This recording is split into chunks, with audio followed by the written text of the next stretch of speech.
Welcome back to another fantastic week of Sinai Down Under. I'm Tali Shine and I will be your host for this evening. The best way to watch this is in speaker view so that you can see each speaker as they come on. Each week, we've given you a theme, a message that can be taken home and implemented in your daily lives. Our theme for this evening is Mysticism, which is about seeing what others can't see and understanding that everything has layers. During challenging times, we need to dig deep and we need to find strength and parts of ourselves that we never knew existed. This journey of discovery and perspective shows us the world around us and shows us the way that every level affects our lives and our relationships, not only with ourselves, but with our family, our friends, and our co-workers. Kabbalah, or mysticism, helps us to find our inner compass and our guiding light that shines no matter where we are and no matter what circumstances we're facing. Kabbalah means so much to so many. Once exclusive in its teaching, at the end of the 20th century marked a fundamental change in the history of Kabbalah, where the teaching has opened, and I'm sure that each of us has a different association with it. Some say it's the practice of religious ecstasies. Others say it refers to the attainment of insights of hidden truths, with the ultimate purpose being the study of Kabbalah, finding our perfect self and making ourselves into a better, more expanded, transcendent individual. It's also been called a scientific, time-tested, empirical method of achieving spirituality in the living world. Today, we're going to explore the meaning of Kabbalah, not just as an esoteric method, but learning how it affects our daily lives. We would like to dedicate tonight's talk to the memory of the soul of Australian Malki Roth. Hashalom, Olev Hashalom, may her memory serve as a blessing. Today marks the 19th anniversary, where at 15 years old, she was one of 15 people murdered by a terrorist bomber in Israel. Tonight also marks the yahrzeit of Rabbi Levi Yitzhak Schneerson, the father of the Rebbe. Born in 1878 as a small child, Rabbi Levi Yitzhak shows signs of being a prodigy. He mastered Kabbalah, Talmud, Hasidic philosophy, and was ordained by the leading authorities of his time. In 1900, at the age of 22, Rabbi Levi Yitzhak, who had already become a renowned Kabbalistic scholar, married Hannah Yanovsky. In 1909, aged 31, Rabbi Levi Yitzhak was called upon to serve as rabbi of his Ukrainian city. During World War II, even in exile, large groups of men and women, especially those women whose husbands were taken away, would visit the esteemed rabbi and his wife, seeking counsel on various matters. In 1944, Rabbi Levi Yitzhak's physical condition began to deteriorate, and on the 20th of Av, Rabbi Levi Yitzhak passed away. Whilst he was no longer able to speak before his passing, he still continued to murmur words of the Torah and of the Psalms. Tonight, to commemorate the yahrzeit, we travel to Ukraine for a virtual tour and talk from Rabbi Yossi Glick, live from Rabbi Schneerson's shul. Rabbi Yossi Glick is originally from Melbourne and does amazing work for his community. Not only does he take care of his community's spiritual needs, he does something so incredible for the vulnerable children who would otherwise have no hope in the world. He runs 2 orphanages in Ukraine.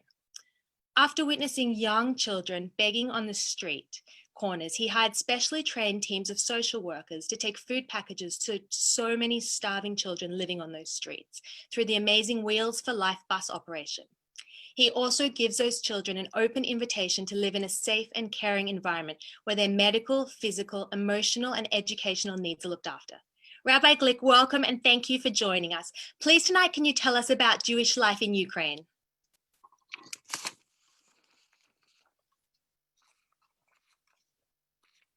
Known as Dnipropetrovsk. Before that was known as Yekaterinoslav, which was how the city was known in the time when Reb Leivik was here. Standing in front of Reb Leivik's shul, I'd like to tell you a bit about the history of Jewish life in the city under Reb Leivik and how it is now. As you can see, the city now has, thank God, not a terrible lockdown like many people have around the world. We're now down to the stage where people are just wearing masks in stores, but besides that, people are basically living their lives. It's very special to mark the yahrzeit of Reb Leivik in this city, a city where the people here feel a very strong connection to. He was sent here in 1907 by the Rebbe Rashad, the 5th Lubavitcher Rebbe, to help Yidden in the city. After a few years, he became the rabbi of the Tiferes Yisrael Shul.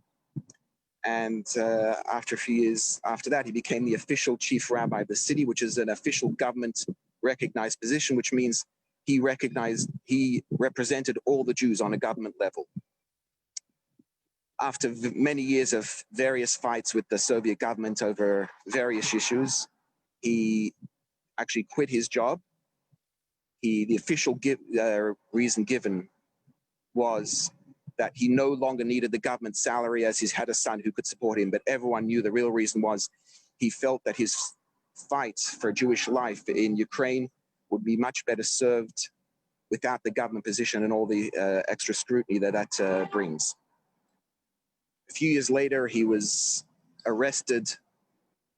Officially, the official reason why he was arrested was for religious anti-Soviet activity, but everyone knew the real reason was he was just another victim of the purges of Stalin in 38 and 39, where hundreds, thousands, no one even really knows the real number of people were arrested, murdered, sent away to Siberia for no other crime than someone had decided that they weren't loyal enough to Stalin.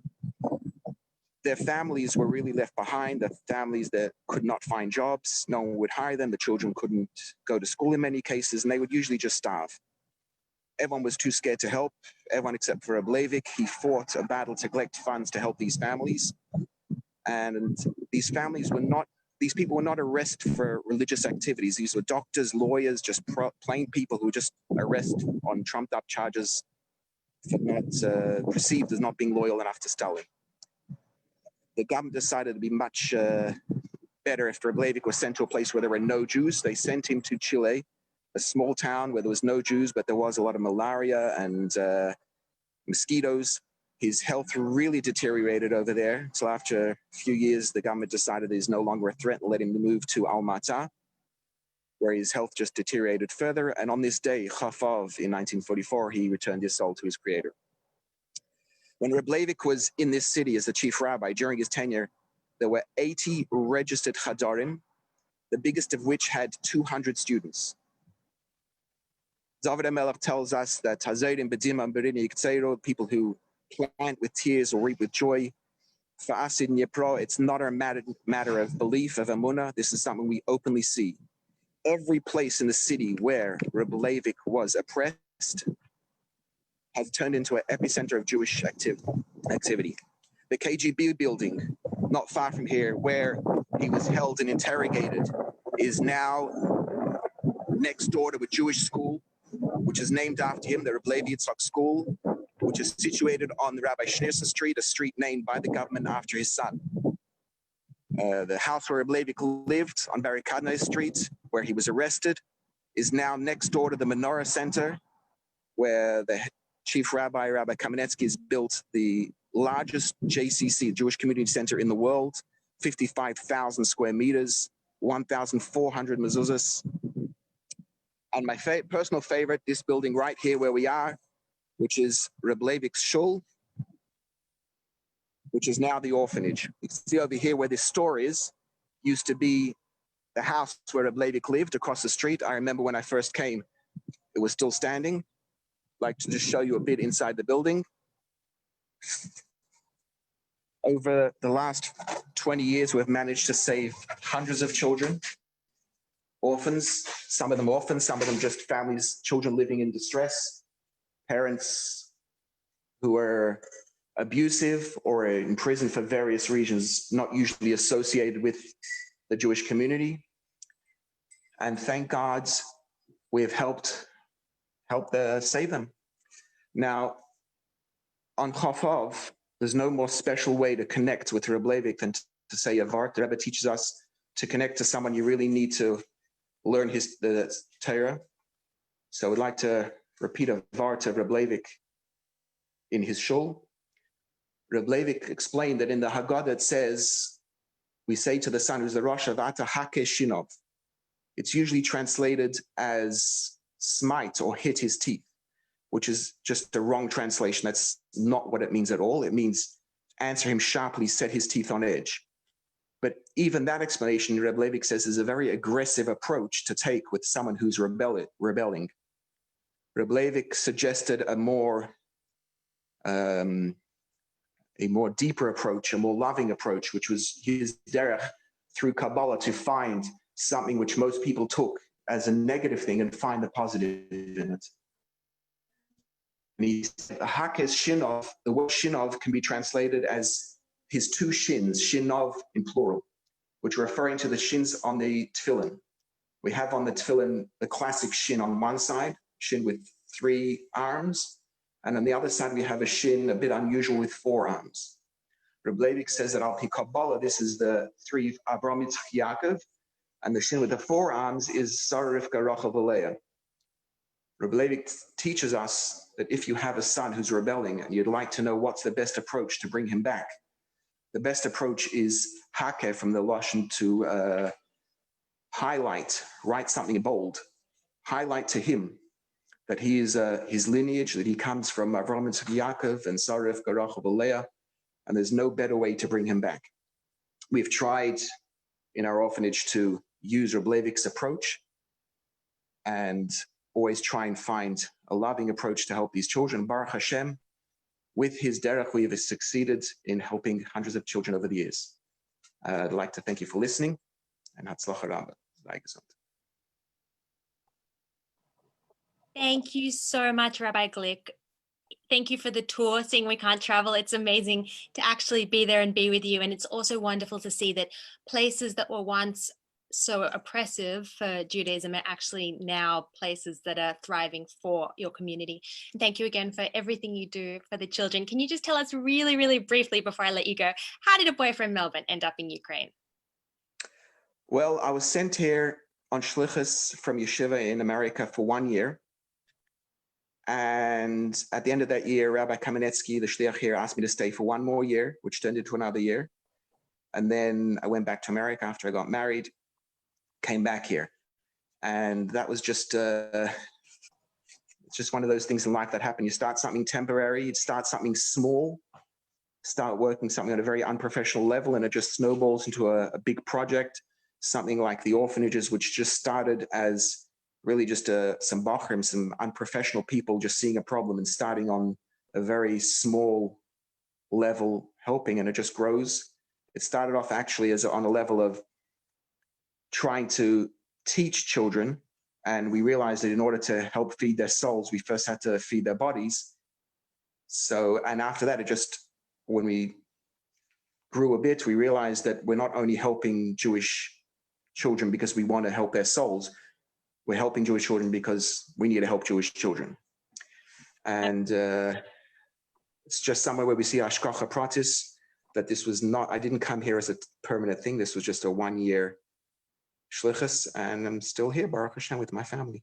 Well, you're doing an amazing, amazing job. And it's just incredible. It's heartbreaking to have learned just how many poverty-stricken children there are. But thank you once again, and congratulations on all the amazing work. And thank you for being with us. From Ukraine, we're now going to come back to Australia, and our next guest is Rabbi Moshe Kahn. He is a driving force behind Sinai Down Under, and someone I speak to very regularly throughout this project. Rabbi Moshe is the director of Chabad Youth, the largest youth outreach organization in Australia, which includes Chabad Youth, Chabad Sparks, Chabad Campus, Camp Down Israel, Young Jewish Professionals, and Dominion. These organizations cater to the youth of Melbourne Jewish community, from young children to young professionals. And I hear that the last camp had an amazing 2,000 campers at camp. Rabbi, welcome. Thank you for being here. Please, can you tell us tonight, what was the world missing that meant we needed Kabbalah, and what is the gift of Kabbalah and mysticism? Thank you. Thank you so much, Tali. And can I just begin by firstly, thank you, Rabbi Glick, for joining us all the way from Ukraine. It's incredible to see you and hear your story. And thank you, Tali. A lot of people don't understand and know just how much effort. People think Tali just rocks up over here and MCs, but Tali literally spends countless hours making sure that everything runs smoothly. And you're doing an incredible job. And thank you so much, Tali. Welcome, everyone. And it's truly an honor and a pleasure to be here with you. The question I was asked is something which has really been asked for thousands of years. People have been contemplating, discussing, analyzing, what is the secret of mysticism? What was the world missing? that we needed Kabbalah, that we needed mysticism? Was there a gap? Was there a void? Was it something that all of a sudden we all needed so desperately? Well, to tell you, I was thinking and looking back, and there's a fascinating and incredible story in the Talmud. And the Talmud of Chagiga tells us about 4 of the greatest sages that went on this quest, that went on this journey to try and understand what is mysticism, what is Kabbalah, what is this esoteric world that is out there that we want to tap into, we want to understand. And the Talmud tells us there was the great sage Rabbi Akiva, there was a man by the name of a sage, Ben Azai, Ben Zoma, and Acha, otherwise known as Elisha ben Avua. These were 4 giants, 4 of the greatest sages. And they went on this esoteric journey, if you like, pursuing and searching a world an out-of-body experience, essentially. And what happens is, the Talmud tells us, is that as they came and they glanced and they looked at this new world, it said Ben Azai looked and sadly he passed away. Ben Zoma had a look and he lost his mind. Acha, Elisha ben Avua, he had a look, and what happened to him, he became essentially someone who denied God and heretic, and ultimately decided to live a physical, material life. The only one that came out better from this whole journey was Rabbi Akiva. He went in, nichnas v'yatsa b'shalom. He went in peace, and he came out in peace. And the question that all the sages want to understand, what has actually happened over here? And in a couple of minutes I want to share with you something incredible about each one of these 4 people. You see, Ben Azai was an extremely lofty soul. He was a giant of a human being, but only wanted to connect to God in the most spiritual of ways. As a matter of fact, Ben Azai married Rabbi Akiva's daughter only to divorce her. And no, not because he didn't love her. He truly loved Rabbi Akiva's daughter. But he felt, which is beyond the scope now, he felt that being married would somehow hinder his ability to connect to God spiritually. He felt that anything physical was somewhat an obstacle to his quest and his yearning to have a spiritual lifestyle. So you know what happened ultimately? When he went in to this paradise, when he went into this orchard, when he went into essentially Gan Eden, what happened to him was he passed away. Because you know why? He couldn't reconcile this physical and spiritual world. He just wanted a spiritual world. Moving on to Ben Zoma. Ben Zoma ultimately lost his mind. He didn't have an out-of-body experience. But what happened with Ben Zoma? He wanted to reconcile these 2 worlds. He wanted to be involved in this material world, but equally wanted to understand the spiritual world. And yet he couldn't fathom, he couldn't grasp. How could a physical world somehow be complementary to a spiritual world? And how could something so spiritual and godly somehow interact in this mundane physical world? As an analogy, he thought to himself, a piece of gold, on one hand utilized to serve a golden calf when the Jews came out of Egypt. On the other hand, that could be utilized to build the temple, to build the Beis Hamikdash. How could the same material be so godly and yet be so material? He couldn't relate to that, and therefore he lost his mind. Acha, Elisha ben Avua, although being a giant of a man, ultimately the same, couldn't reconcile these 2, and decided rather than following Ben Azai, if you like, on the spiritual quest, he decided to follow the material quest. Only Rabbi Akiva understood the secret of what mysticism, of what Kabbalah truly is. Kabbalah is an ability to unite these 2. Kabbalah is revealing the inner spark, the godly spark that exists in every physical material object. Nothing is void of godliness. Nothing is void of meaning. Nothing is void of purpose. Every single object in this world has a calling, has a purpose. And Rabbi Akiva understood that. He understood that he could pray for the welfare of the being, but equally he had to go to Rome to negotiate, if you like, on a political mission to negotiate with Caesar. He understood that he had to teach Torah and be that giant of a teacher, but he also had to go and feed the poor people to make sure that they had food. He understood, he was able to reconcile these 2 extremes. That was the secret. That was the uniqueness of Rabbi Akiva. So if you want to understand what mysticism is an ability to unite the world, Mysticism is an ability to unite what we believe to be the differences, but ultimately recognize how every single thing is one thing from God. But I want to share with you something even deeper and something even beyond that. You see, one of the greatest challenges that all of us have is an inability to believe that we could create and have an impact on this world. We have this inability to believe that we could make a difference. And so if you ask me, the single greatest secret of Kabbalah, the single greatest gift of Kabbalah, the single void that existed in the world that mysticism has refilled and has given us a sense of guidance, purpose, is the calling that you matter, you make a difference, and you could change the world. And if there was one secret that we learned from Rabbi Akiva, it's that. Rabbi Akiva started at the age of 40 to learn Torah. And he recognized that one drop of water could penetrate a rock. If one drop of water, A, has a calling, B, has a mission, and has the ability to have such a global impact, what about me? What could I do? And therefore, if I could summarize, and I'm not sure if I've gone over my 5 minutes or not, but if I could summarize, I have to look, it's this. If you want to know the calling and the mission that Kabbalah, mysticism, and Hasidus gave us, is number one, is that the entire universe, the globe, is one. And more importantly, you have the ability to change that world forever. And so, my dear friends, we're now in a time of Corona, we're now in a time of challenge. And a lot of people feel, A, I'm disconnected from others, and B, people feel, how could I have now a connection to God when I'm not able to go to shul? How could I connect to something spiritual when I'm stuck at home? And my dear friends, what I want to tell you is, number one, you are never alone. You are not alone. Understand that. We are here. We are one. We are united. Physically, we might be divided, but remember, that is only viewing the world through one prism. Look the world in a global picture, and you'll see the oneness of all of us. And number two, understand the uniqueness of your soul, the ability of your soul, the gift that only you could contribute to this universe, because you could change the world forever, forever. Believe that, know that, and do that.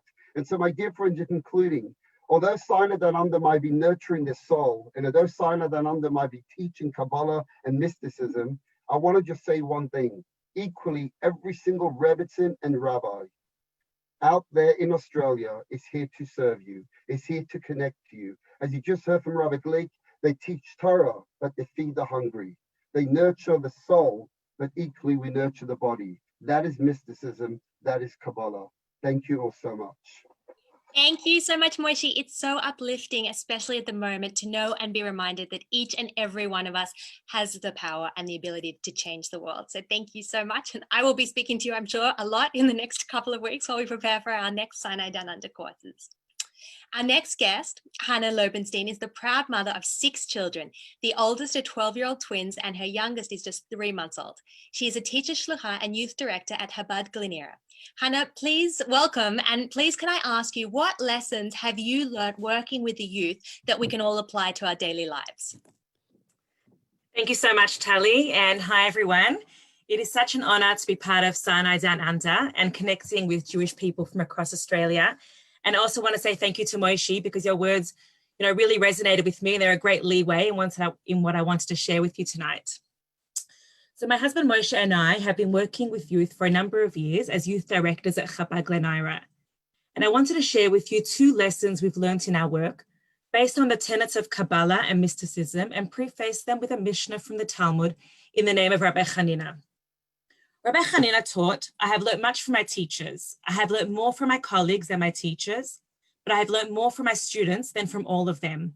We are so blessed to be involved in educating children, guided by the precept of King Solomon, educate the child according to his way. In our work as educators and mentors, we have 2 main goals. 1, to impart knowledge, wisdom, and inspiration. And 2, for the children in our care to have a most memorable and exciting experience. You might be surprised that the latter goal actually takes precedence. And when we train our staff, this is something we really emphasize, that the child's experience must be a positive one, even if it comes at the expense of the amount of material being covered. Engagement, positivity, and inspiration are crucial in the learning experience, because in 10, 15, or 20 years from now, when that child is an adult and perhaps beginning their own family, what they will remember from their Jewish experience as children might not be the details of how high a sukkah must be, or the process of salting kosher meat. And yes, these details in the learning experience are important, and they are the essential tools of our religion, but the overall experience is crucial too, because that is what will remain with them for years to come, into their teenage and adult years and beyond. And this is what will hopefully motivate them to provide that same experience for their own family when the time comes. Our goal is not just in the present moment. It is for Jewish continuity, for the experience to continue for generations to come. Now that we've been in our position for a number of years, this theory has really proven to be true. As the bar bat mitzvah children that we taught 12 years ago, who are adults now, are reconnecting with us to actually implement the learning they remember from years ago into their lives. The memories of a Shabbaton now spark questions about Shabbat observance, and their weeks at shul with their friends lead them now to find out more about davening. And once again, we're able to guide them in the details of Jewish learning and life, but not just as a topic of discussion or a form of inspiration, but this time because they're trying to make it a real part of their lives. The second lesson I wanted to share takes root in this week's parasha, Parashat Re'eh. In the parasha, Moshe teaches the Jewish people the mitzvah of maaser, tithing, meaning giving a tenth of one's income to tzedakah. The Talmud teaches us that the Hebrew word for tithe, maaser, shares the root word with the word ashir, which means wealthy. So the Talmud teaches we should read the command as tithe so that you will be wealthy. Well, that certainly defies the laws of economics, doesn't it? In simple maths, if I give some of my money away, I then have less. How does it make sense that giving tzedakah can equate wealthiness? So this is the second lesson we've learned from working with youth over the years. When we first began our youth events, we tried to get the latest entertainment, the hottest thing in town, and we were surprised that it took some persuading to get them to come. Then we realized they don't need us just for entertainment or to offer them the latest fun experience. The youth of the 21st century generally don't lack anything. They have the world at their fingertips. What can we provide for them to motivate them, to inspire them, to empower them? The answer came to us in an event organized with Jewish Care, where we exceeded the youth volunteers needed exponentially. We then realized what we need to do is to provide avenues for them to give, to volunteer, to fundraise, to cook for the needy, to run a stall at a community event, to lead children in day camp, to tutor them in Hebrew.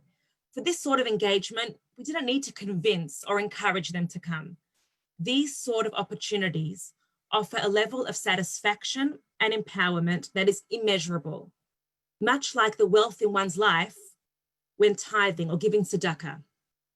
And this is the essence of Kabbalah, just like Moshe said, to empower others to connect, to be inspired, and then in turn be able to inspire others. And this lesson can really remind us adults too, that there are infinite levels of satisfaction and amazing blessings from Hashem when we give to others. We can all look around us to those in our community and beyond and look for opportunities to give of our time, our money, and ourselves, which will both better the lives of the recipients as well as enrich us beyond measure. Thank you so much for having me. Thank you, Chana, for being here. Mysticism is all about empowerment, and that really is what you're doing with the youth by empowering them with education for the future and inspiring them to give and to volunteer. So thank you so much. Our next guest, Rabbi Nochum Schapiro, is another driving force behind Sinai Down Under, and it has been an honor to work with him on this amazing project. Moshe and Rabbi Schapiro are both my favorite contacts in my telephone. Since 1989, Rabbi Schapiro has been the co-director with his wife Fruma of Chabad North Shore. He's initiated a wide range of activities and programs for all ages. His passion for Yiddishkeit and his genuine care and love for all serves as an inspiration and a shining light for the North Shore community. In addition, he serves as the president of the Rabbinical Council of New South Wales, vice president of the Rabbinical Association of Australasia, and regional director of JLI. It's great to have you here, Rabbi. Please, can I ask you tonight, how can Kabbalah help us in times of crisis like the one we're currently experiencing? Thank you, Tali. And I echo what Moshe said earlier. that it's been a pleasure working with you, and thank you so much for volunteering your time and giving so much of yourself to Sinai Down Under for the benefit of so many hundreds and thousands of Jews here in Australia. Last night, 12 years ago last night, Saturday night, the end of Shabbat, Parshas Eikev, night, the end of Shabbat, Parshas Eikev, I had a experience where I had a subarachnoid hemorrhage and ultimately a terrible, incredibly terrible headache for which I was hospitalized for a number of weeks. The pain for which was excruciating. What was going through my mind? Let me share a little bit with you. What was going through my mind during those days that I was lying in hospital? My good wife, from, as you mentioned earlier, calmed me by telling me all I had was a severe migraine. And it did calm me, I have to say.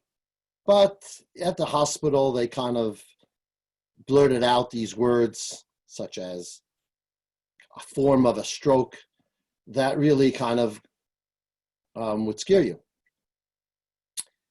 And what enabled me to get through that experience was the teachings of Kabbalah, of Hasidus, that lying there, I knew that there was a purpose and there would be something greater that came about because of that experience. Now, let me first say and preface that when one goes through a crisis, it's not the time for someone to come to them and philosophize and explain to them ideas at that moment when they're going through the crisis. They're not going to take it in. But if you learn beforehand, and if you have a perspective beforehand that helps you in life, you always can revert back to that when in times of need. Just today, I was speaking to a close member of ours who unfortunately had a fall, a young guy, early 50s, and he had a fall and he snapped his neck. He broke 3 vertebrae in his neck, and he's lying in hospital. He was lying on the floor, and at first, and he had to get up to get a phone in order for him to get to hospital. And he calls me today. I've been in contact with him the entire time. And he says to me that, thank God, the doctors have said that he was saved by less than a hair, that the fractured vertebrae could have, was less than a hair away from severing his spinal cord. And we know what that means. And he says to me, I thank God every day. I am so grateful. People say to me it was a terrible year. I don't see it that way, he says. I see it as God is looking after me. And then he continues to say, I want to thank you for the ideas and teachings that you've given me over the many years, which helped me have this perspective. So in order for us to have the strength to deal with life's challenges, it is vital that when things are going well, we learn.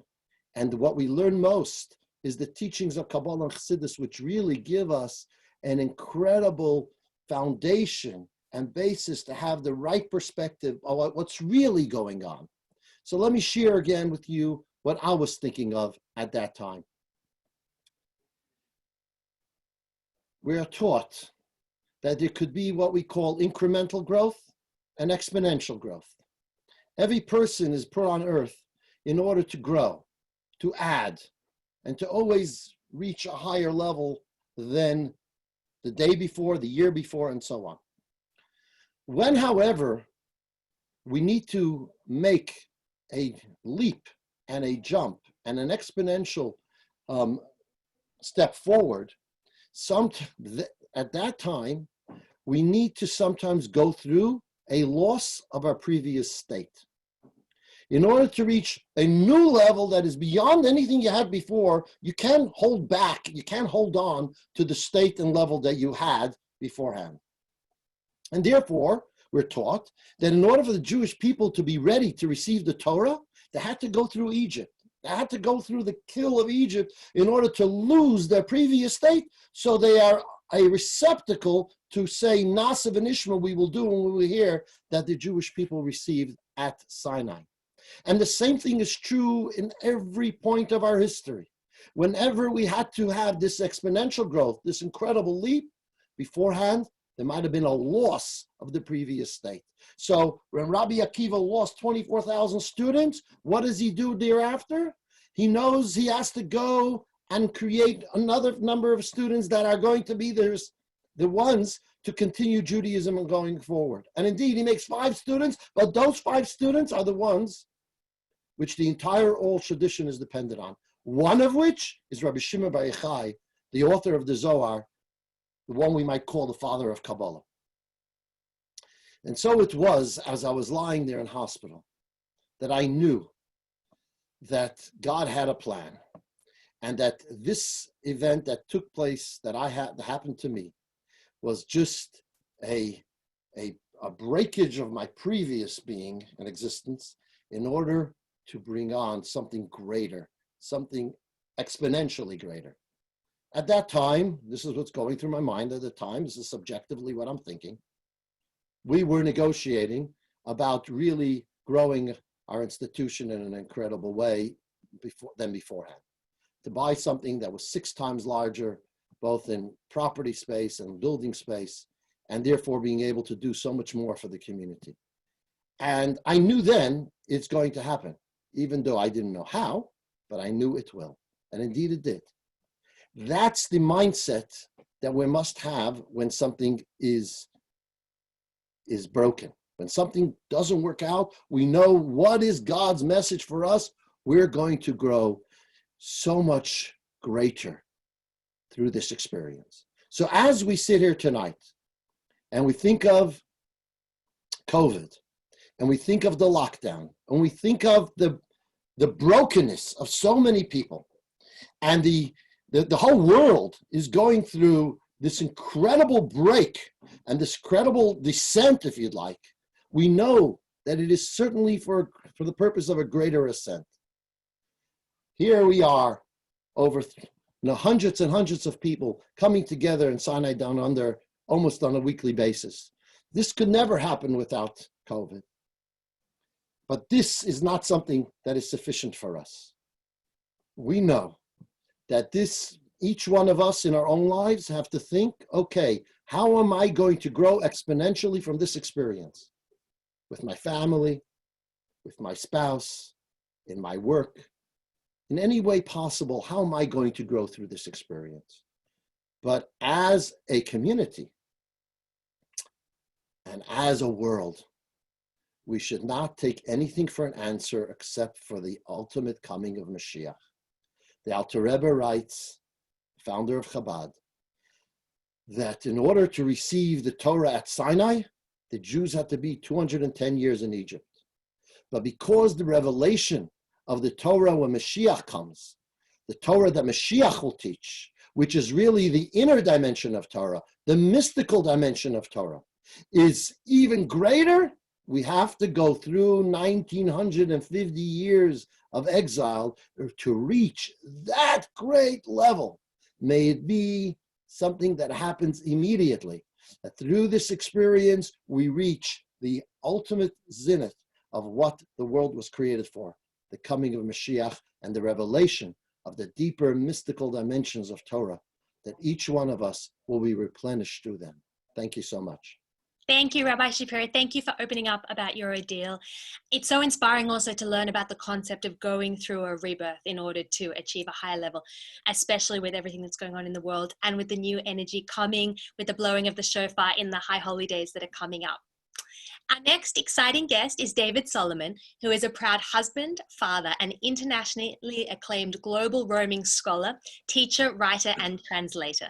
He teaches Jewish history, Tanakh, Jewish philosophy, Hebrew, and Kabbalah. David holds degrees in anthropology, English literature, translation studies, and media broadcasting. His book and series, The Whole of the Jewish History in 1 Hour, and his podcast, The Collected Talks of David Solomon, which can be found on his website, davidsolomon.online, provide entertaining, fascinating, and accessible educational insights into many essential areas of Jewish learning. David, thank you so much for being here with us tonight. Please, can I ask you, as a historian, teacher, and translator of Kabbalah, can you please tell us a brief history of Kabbalah and how it resonates with you? Oh, well, thank you for that amusing introduction, Tali. I see you stuck to the instructions I gave Rabbi Kahn very well. And the reality is that, in fact, Rabbi Kahn could attest to the fact that I've been on the phone to him almost every day in the last week, trying to find out what it is I should talk about tonight. Because given that I spend most of my time immersed in the world of Kabbalistic ideas and the world of Kabbalistic texts, it's difficult sometimes, especially without any specifics, to talk about things in a sensible way that's meaningful for the people that are with us tonight. But your question is a piece of guidance that I've been looking for all week. And whilst my discussions with Rabbi Kahn were very fruitful, that's really helpful, Tali, so thank you. But I'm going to talk about the historical aspects. But before I do, I want to just make one little insight into that question itself, because it's important for us to understand that the term Kabbalah and the subject of Kabbalah and Jewish mysticism generally can be understood in a different number of ways. There are many, many pathways in and out of that particular domain. But it's important to realize that Kabbalah as a subject and as a set of ideas, as inspiring and as deep as they are, is not necessarily a separate thing from Jewish history. Jewish history, in fact, is the unfolding of its own form of revelation. And that much of Kabbalah seeks to understand what that revelation is that is being revealed and unfolded in history. As I often have said, and those of you who've seen me speak before will know, I've often said that the Jewish people do not survive from generation to generation to hand down the recipe for gefilte fish. We survive for a purpose. That purpose is to reveal the oneness of the divine in the world, and ultimately to bring the world to a better place, to what some might call a messianic consciousness, but not just a messianic consciousness, which we find plenty of in history, but a messianic reality, that is a world at peace, the Jewish people in the land of Israel, and God's plan fully revealed in the world for the dignity and stability of humankind going forward. The aim of all of that, in this particular cycle of history, cosmically, is really to bring about the beginning of human history. And that is our task. But that is illustrated by a series of emanations and a series of revelations in the world that bring about the Jewish people's intimate involvement with what we might call mysticism. Mysticism is really ultimately an understanding that this reality that we see about us is not really what's going on. That the ultimate reality is a spiritual reality that vibrates at a slightly different frequency. But if you open yourself up to that frequency, if you open yourself up to those vibrations, then you suddenly have a perception and an experience of the true reality, which is the divine reality in the world. And so those revelations that have happened throughout history are worth talking about. And after that kind of waffling introduction, Tali, I'm going to now answer your question. And let me say also that it's not an easy question to answer. We've got to contract a whole lot of things. So there are some people who are going to watch this and go, oh, I can't believe he said that. It was so obvious. And there are others who are going to go, oh, I don't know what he was talking about. And there are others who are going to go, I know what he was talking about, but it's nonsense. But I can't address everybody's, no, it's not nonsense, but I can't address everybody's concerns. So we have to do the historical overview that I want to do, but it's very, very important to understand it. When we talk about Jewish mysticism as it was in the times of Chazal, say in the times of the Talmudic period, especially the early Talmudic period, the period that Rabbi Kahn spoke about when the rabbis that went into Pardes. Our understanding of the nature of mysticism, our understanding the nature of how we could acquire a deeper understanding of reality through that which is not commonly known, through that which is hidden, through that which is secreted by the divine itself. We saw it in terms of really an ascent. That is, a person purifies themselves, makes themselves holy enough, becomes sufficiently righteous and spiritual, and goes through all sorts of preparations in order to be able to go up in a spiritual sense and to ascend to experience the divine. And that's the classic case of the Arba'a Shenichnasu lePardes, the 4 rabbis that went into paradise, and with all of the different outcomes happening there. It was an ascent experience. The relationship between us and the divine was, in a sense, and essentially a vertical relationship. If you want to know what's going on up there, then you need to go up there and have a look and experience for yourself. If you're not ready for that experience and you try it, there are going to be dangerous outcomes. One of the reasons why Kabbalah has always kind of been attenuated by this sense of the dangerous, that it's not for everyone, that you shouldn't learn it till you're a certain age or a certain situation, that you might go mad, that you might lose your faith. And we have seen examples of that all along. But this perception is based on the idea that we need to ascend to God, that somehow God is up there, and if we ascend, we can do it. And much of ancient Jewish mysticism is based on that idea. If we look at the concept particularly of the Merkava, those of you who are familiar with the Merkava will, well, concept of being familiar with the Merkava is a bit oxymoronic, but the idea is that the Merkava is the chariot of God described in the first chapter of the book of Yechezkel, and I might come back to that in a few minutes, and that that text of Ezekiel chapter 1 is the basis of much of what the rabbis understood by being the divine chariot and how that could be accessed and what the function of that revelation is. So Merkava mysticism was really the mainstay of Jewish mysticism for a long time.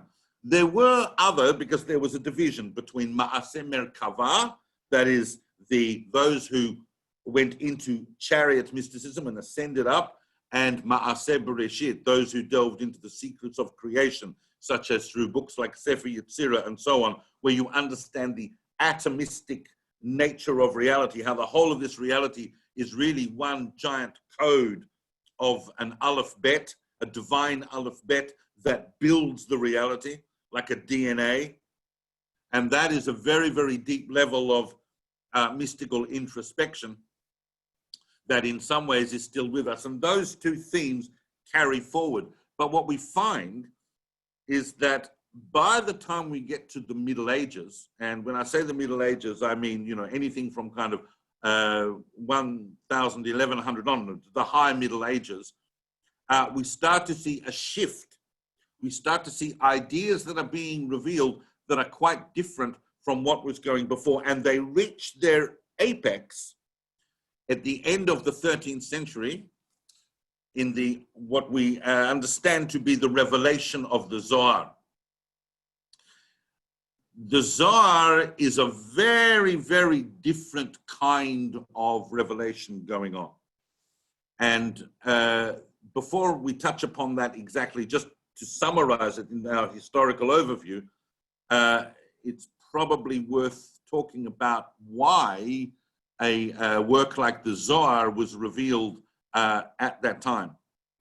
Because as you would know, the Zohar itself says that it was composed based on teachings by Rabbi Shimon Bar Yochai, who lived well over 1,000 years before. Rabbi Shimon Bar Yochai is, as Rabbi Schapiro pointed out, was a student of Rabbi Akiva. He's living in the 2nd century. He's a Tana. He's a contributed to the Mishnah. But we're moving 1,100 years later to the end of the 13th century. And suddenly his writings and his teachings and his thoughts are being revealed. Why? And it would be wonderful in this group if I could say why and see what people think, but we probably don't have the luxury of doing that, Tali. So I'm going to say what I think is the answer to that. And that is that when we, what's significant about the year 1240, a lot of people don't realize, the year 1240, if you just count back mathematically, was the year 5000. We have a very ancient tradition, a tradition actually that combines Jewish mysticism and Jewish history, where every millennium of Jewish history, and we're going to have 6 millennia, we've got 6 millennia to fix the world, and we're now in 5780, so time is running out. But every millennium of the world equals a day of creation. And so therefore, once you get to the year 1240 in secular counting, and you hit the year 5000, moving forward, you are now in Friday, and you are now in the day in which Adam was created, humanity, the apex of creation. And so what we start to see from the middle of the 13th century onwards, not just in Jewish thought and not just in Jewish mystical thought, but in world thought generally, we start to see the rise of humanism, and we start to see the rise of the self, and we start to see the rise of ideas that are going to change the world in philosophy and in economics and in politics and in thought generally. And all of those are reflections of a revelation that is going on in history as far as the Jewish people are concerned. Because what we see in the Zohar and in the material that leads up to the revelation of the Zohar, such as the Sefer HaBahir and other works of that nature, is we start to see this idea emerge that the divine interacts with the world in a way that is self-revealing on the one hand, but in a way that is comprehended through humanity itself. We don't really have time in this session to go into the whole idea of the 10 Sfirot, the 10 primary modes of creative energy that emerge and emanate from the divine, and that form of themselves what we call Dmut HaAdam, that is a human form. Not, and it's very important to emphasize this whenever we say those terms, not because, God forbid, we imagine the divine in human form, but because we are this form, because we are microcosmic packages of divine creative potential. It's us who are the reflection. And therefore, once we understand that, what that then begins to emerge in this revelation of the Zohar around this time, what begins to emerge is not a vertical relationship where we are going up to God to experience the divine, but in fact, that the divine is being revealed here in this world and to us as human beings for the purpose of bringing the world to that divine consciousness. So the Zohar deals with primarily the Sfirot. Those people who have not read the Zohar, first of all, you can read the Zohar without necessarily understanding that. It's a stunningly beautiful poem, and although it's in Aramaic, it's thousands of pages long and it's in Aramaic, it has been translated. But even if you were to read it on the surface, you would find deep inspiration from it. It's effectively a commentary on the Torah, but just underlying the surface, if you understand the symbolic framework of the Zohar, that it's dealing with the Sfirot. Yeah. Do I have host powers here, Tali? Can I share a screen or not? Yes, you should be able to, yes. I should be able to. Just because I'm talking about the 10 Sfirot, so I want people to understand what I'm saying. Yeah. This is not a very good diagram. It's a bit on the advanced side for some people, but I'm just showing you, we're not going to go through all of the names of the Sfirot now, but God, everything in the universe unfolds according to a creative dynamic that can be understood in its pure emanatory form, something like this, if we were to look at it diagrammatically, but in fact can also be understood to represent the human form as the primary vehicle by which the divine is revealed to humans. The problem is that the Zohar, whilst it was an enormous revelation, isn't necessarily a revelation for a lot of people because it's a very difficult book to understand. First of all, it's in Aramaic. It is the absolute text par excellence of all Kabbalah. We can speak about separating out the concept of Kabbalah from Jewish mysticism round about this time as well, or a little bit before. Everything that deals with the Sfirot, the dynamic interactions of the divine and the revelations of those interactions to us, we can call that Kabbalah. There are other Jewish mystical systems, even ones that are coming out at the time. Many of the listeners here this evening will know, for example, of a figure like Rabbi Avraham Abulafia, who is also living around the 13th century, who is taking Jewish mysticism in an entirely different direction, not so much with the Sfirot, but much similar and closer to what we would call yogic practices of breathing, meditation, because Abulafia was primarily concerned with the attainment of prophecy. Abulafia was someone who believed that the writings of the Rambam, Maimonides, in his famous philosophical work defending the synthesis of Judaism and Aristotle, Abulafia was telling you, no, that's not a philosophical text. In fact, what the Rambam has written is a deeply mystical text. And what he's doing is showing you how you can achieve prophecy. But I'm going to explain to you, Abulafia says, what you actually do in techniques to achieve that, because prophecy is achievable. Other strands of Jewish thought regard prophecy as something that you can't work towards. It's kind of just bestowed upon you, zap, by God, because God decides you're going to be a prophet. But Abulafian mysticism is getting a resurgence at the moment. That's why I mentioned it, because people might want to contextualize that. It has its origins at a similar time at the Zohar, but quickly went underground for a variety of reasons. But if we go back to the Zoharic story, we go back to the Zohar is a very difficult book, apart from the fact it's very long. And I don't know if you heard about it, but in the 13th, 14th, and 15th centuries, they didn't exactly have printing, and they didn't have, you couldn't go down to your local bookstore and get a copy of the Zohar. It wasn't so easy to get hold of, and when you got hold of, it was thousands of pages of densely written Aramaic.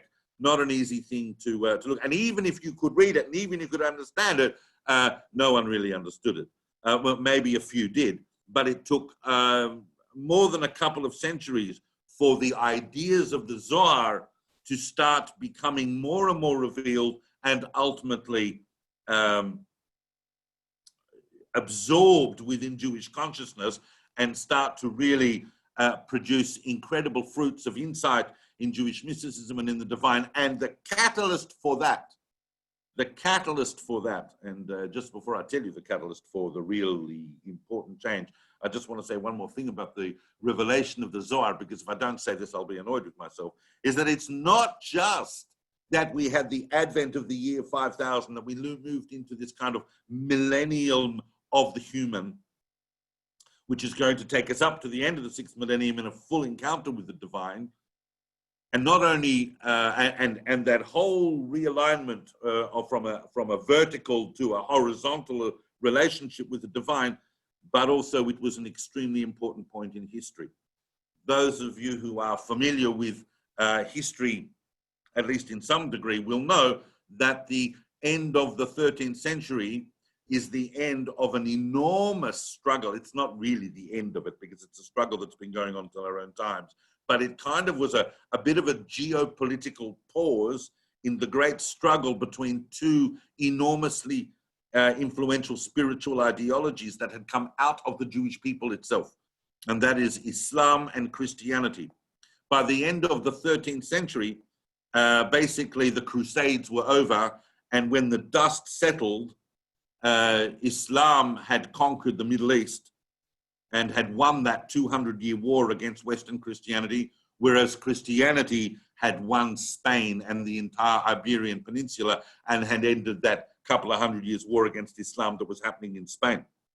So the Zohar coming out, and you can see that in the Zohar's opening words of Shana ben Achochim ken ra'yati ben abanot. The Zohar quotes from Shir HaShirim, like a rose between the thorns. They see the people of Israel as this rose that is caught between these two giant competing ideologies, both of which must be overcome by history, but both of which emerged from within the Jewish people themselves in a number of different ways. I know that's a radical statement for some to hear, but that is a very provable thing. So, moving forward, we see another crisis in history that is going to take, and I just want to say this, because it wouldn't be me if I didn't say something a little contentious and radical, because there are some people who seem to be going, what's Islam and Christianity got to do with it? I'm here to tell you that Islam and Christianity are not merely some random events. They are deep spiritual forces in the world that Kabbalists talk about, representing the concept of Esav and the concept of Yishmael.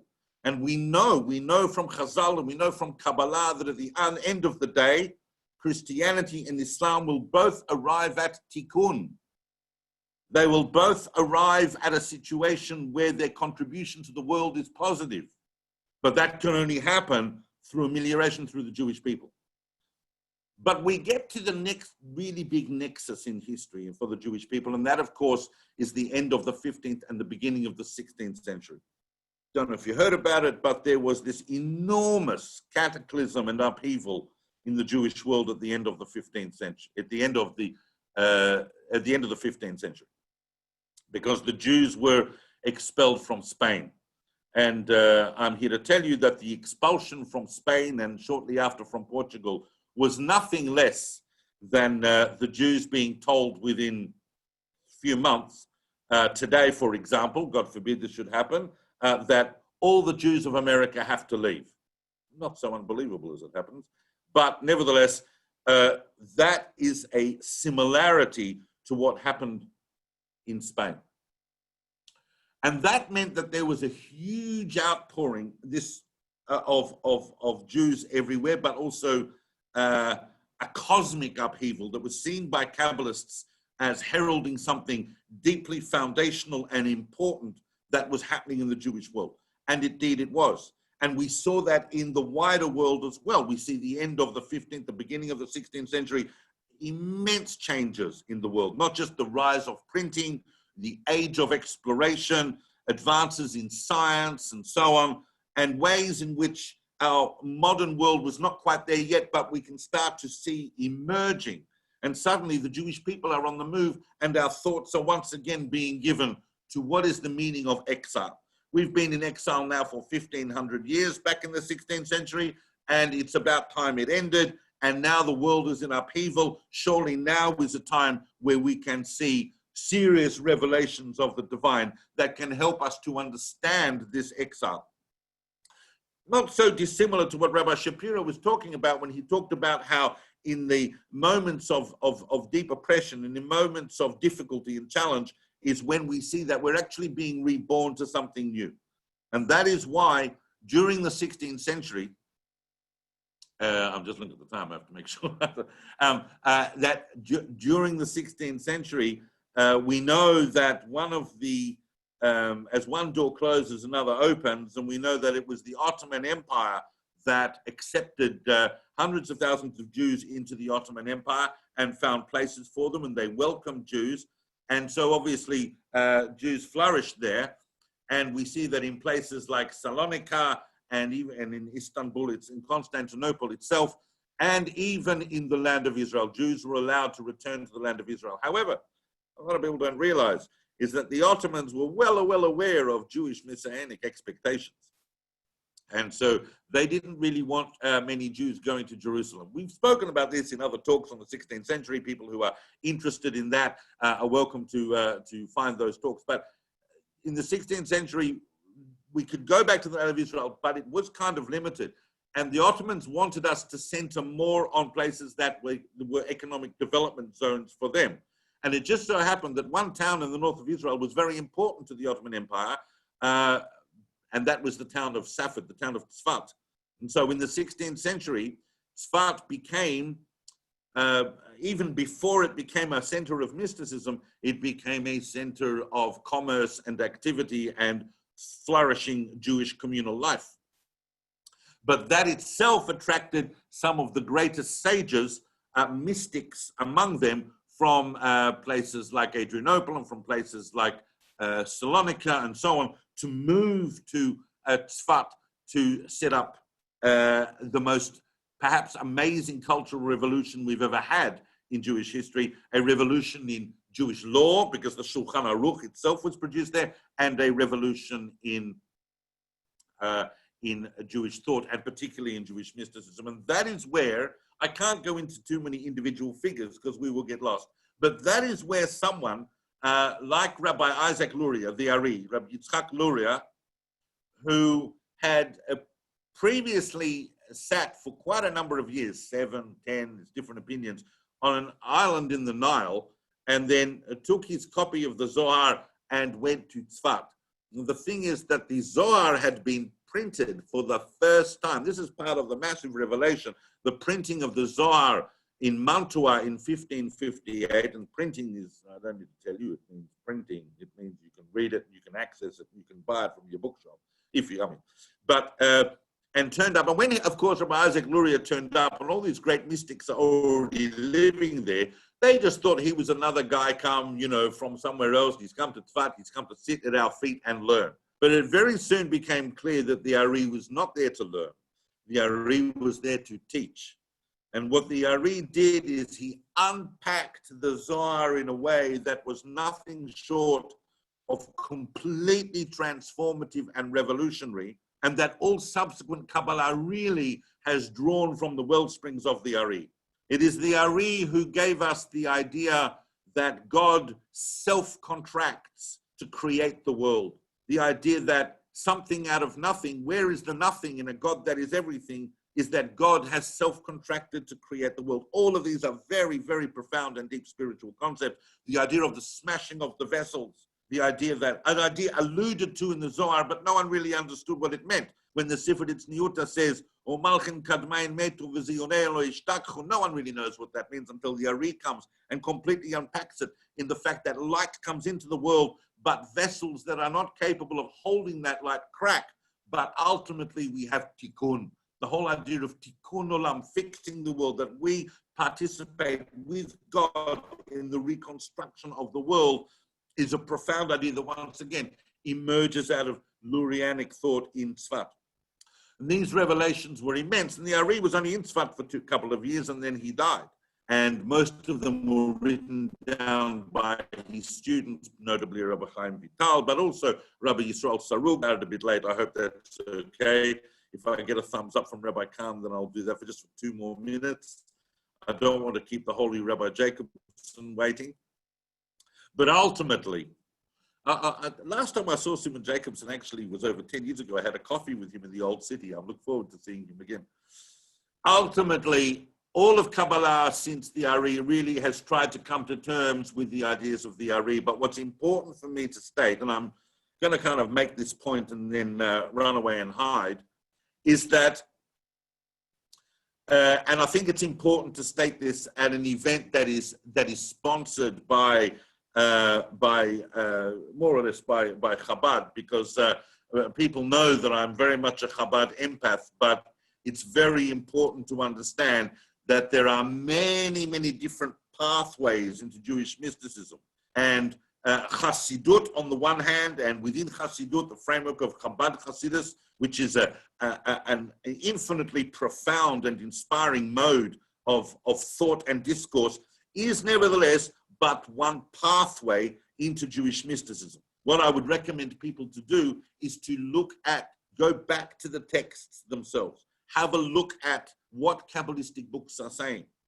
And there are many, many pathways. Just the 18th century alone sees the rise of Hasidism. It sees the rise of the Rashash of Shalom Sharabi in that entire mode of, which belongs more in the East, but of bringing the teachings of the Ari into our life and our prayer. The whole school of the Elijah the Gaon of Vilna, of the Gra, which seeks to understand the Torah, the Kabbalah as a dimension of Torah. But ultimately, all of these seem to have one thing in common, and that is they are bringing the revealed divine into this world. No longer do we have a vertical relationship. We are now seeking a horizontal relationship with the divine, where the divine is revealed in this world. And the project really of the last century, if we look at Kabbalistic texts, we look at Kabbalistic ideas, and this is true whether people realize it or not, whether people inside these systems realize it or not, is that we are climbing, I don't know why I use the word climbing, but we are moving towards a synthesis of all of these different paths. If you look at Kabbalistic texts, even coming out of Hasidic schools themselves, Kabbalistic texts are starting to synthesize all of the different paths of Kabbalah of the last 300-400 years into a system of divine revelation that will ultimately affect the world. This is the task of the Jewish people. There will always be parts of the divine that are hidden to us, but there will always be the yearning of humanity to want to participate with God in knowledge about the world. And the revolutions of Lurianic Kabbalah, both in Jewish thought and in wider thought, have been enormous. And we have spoken about that in other places. If I could end on just one note, I was actually originally going to speak about one person that would kind of exemplify this. I was going to talk about one of the students of the Ari, perhaps a little lesser known student, Rabbi Yisrael Sarug. And I'm not going to talk about him for much, but there is an idea that I've been mulling over quite a lot lately because I've been working with some of his writings.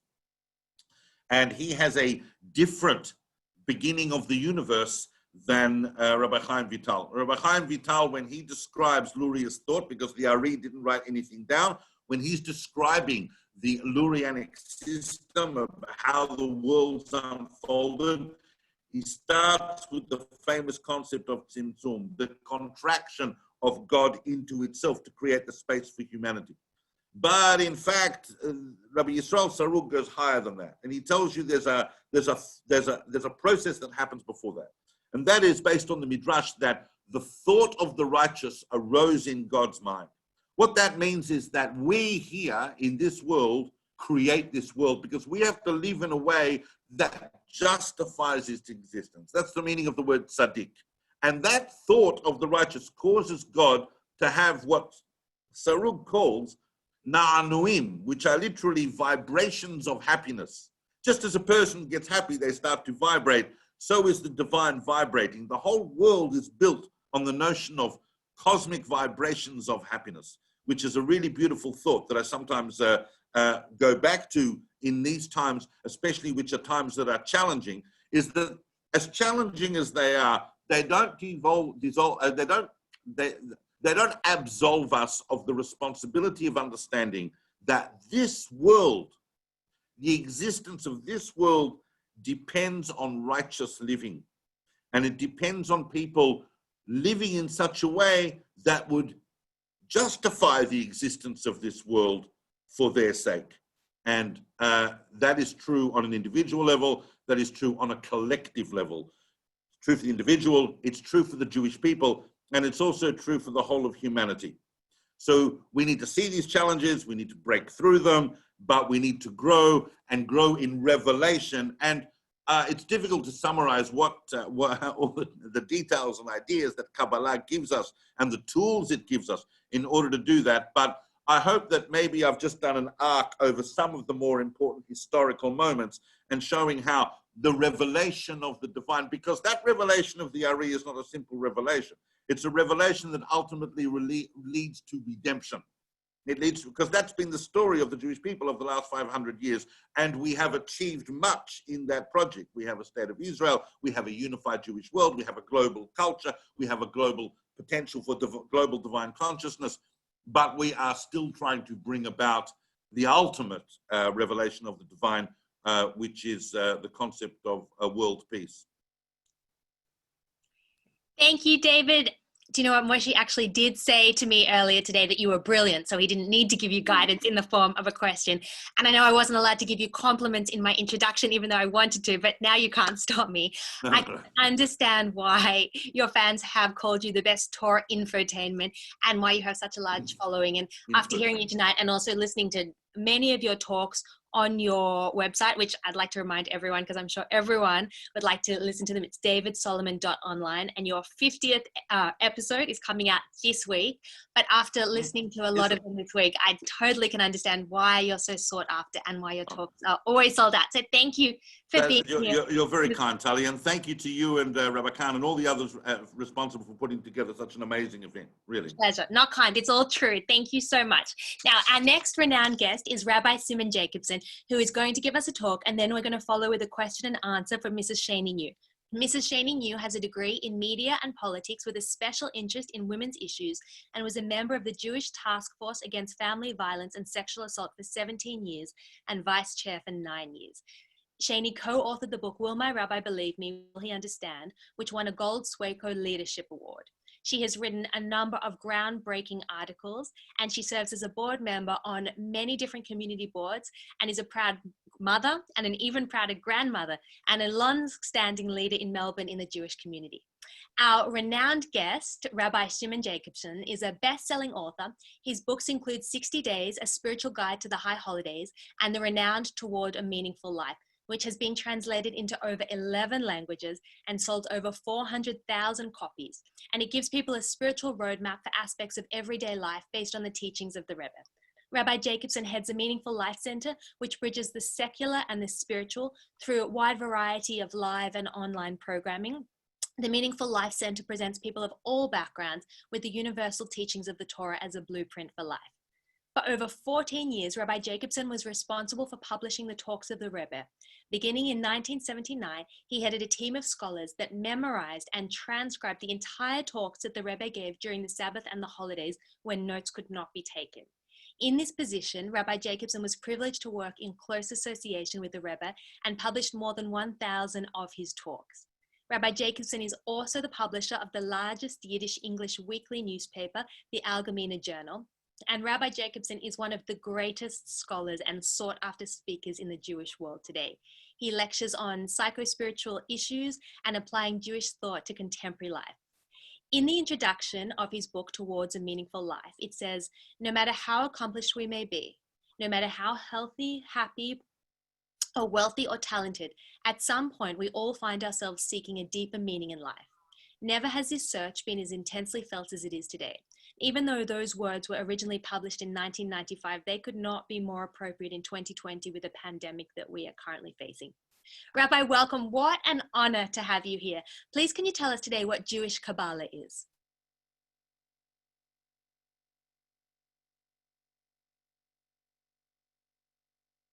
Yeah, let me unmute. Okay. Can you hear me? We can. Okay. So firstly, thank you so much for your very warm and eloquent introduction and for having me in this special event.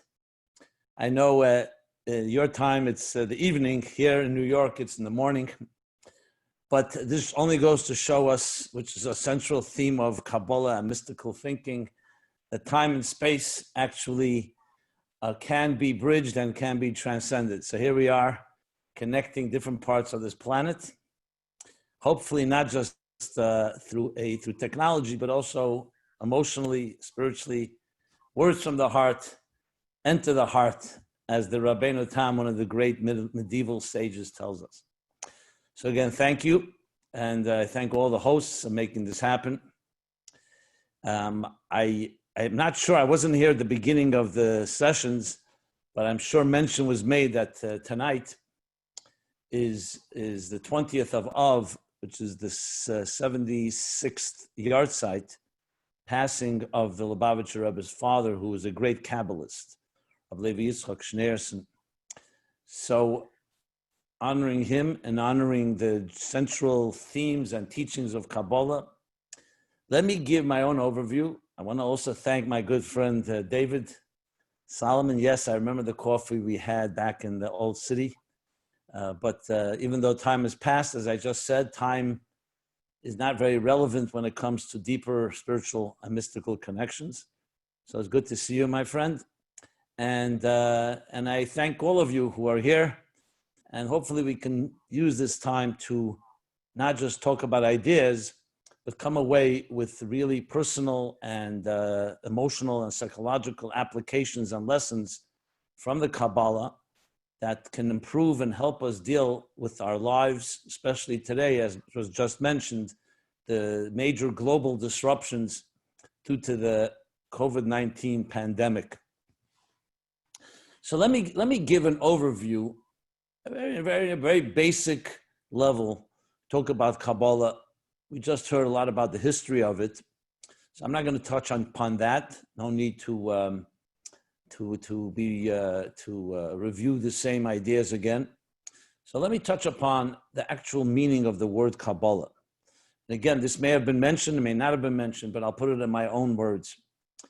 We all know, especially recently, last 20, 30 years, Kabbalah has become a very catchword. If you look up on Google Kabbalah, you have millions and millions of results. I know from my own experience, traveling and speaking to different audiences, you stick the word Kabbalah on the title and you'll have double the audience. There's no question. Like I was once traveling somewhere where I was speaking about the topic of intimacy and sexuality. So the host said to me, what would you title it? I said, just call it the Kabbalah of sexuality and you'll see what happens. So Kabbalah has become this catchword. Whatever the reason for it is, become like it captures somewhat the exotic, the mystical, the unknown, trying to make it very relevant. I'm not going to go analyze the marketing and the branding of the word, but I will say that despite the fact that it's so popular, many people don't even know what the word means. What does the word Kabbalah mean? What does the word Kabbalah mean? I remember I was giving a class in New York City. It was the Open Center. It was a type of holistic spiritual center for people of all backgrounds and all faiths or no faith.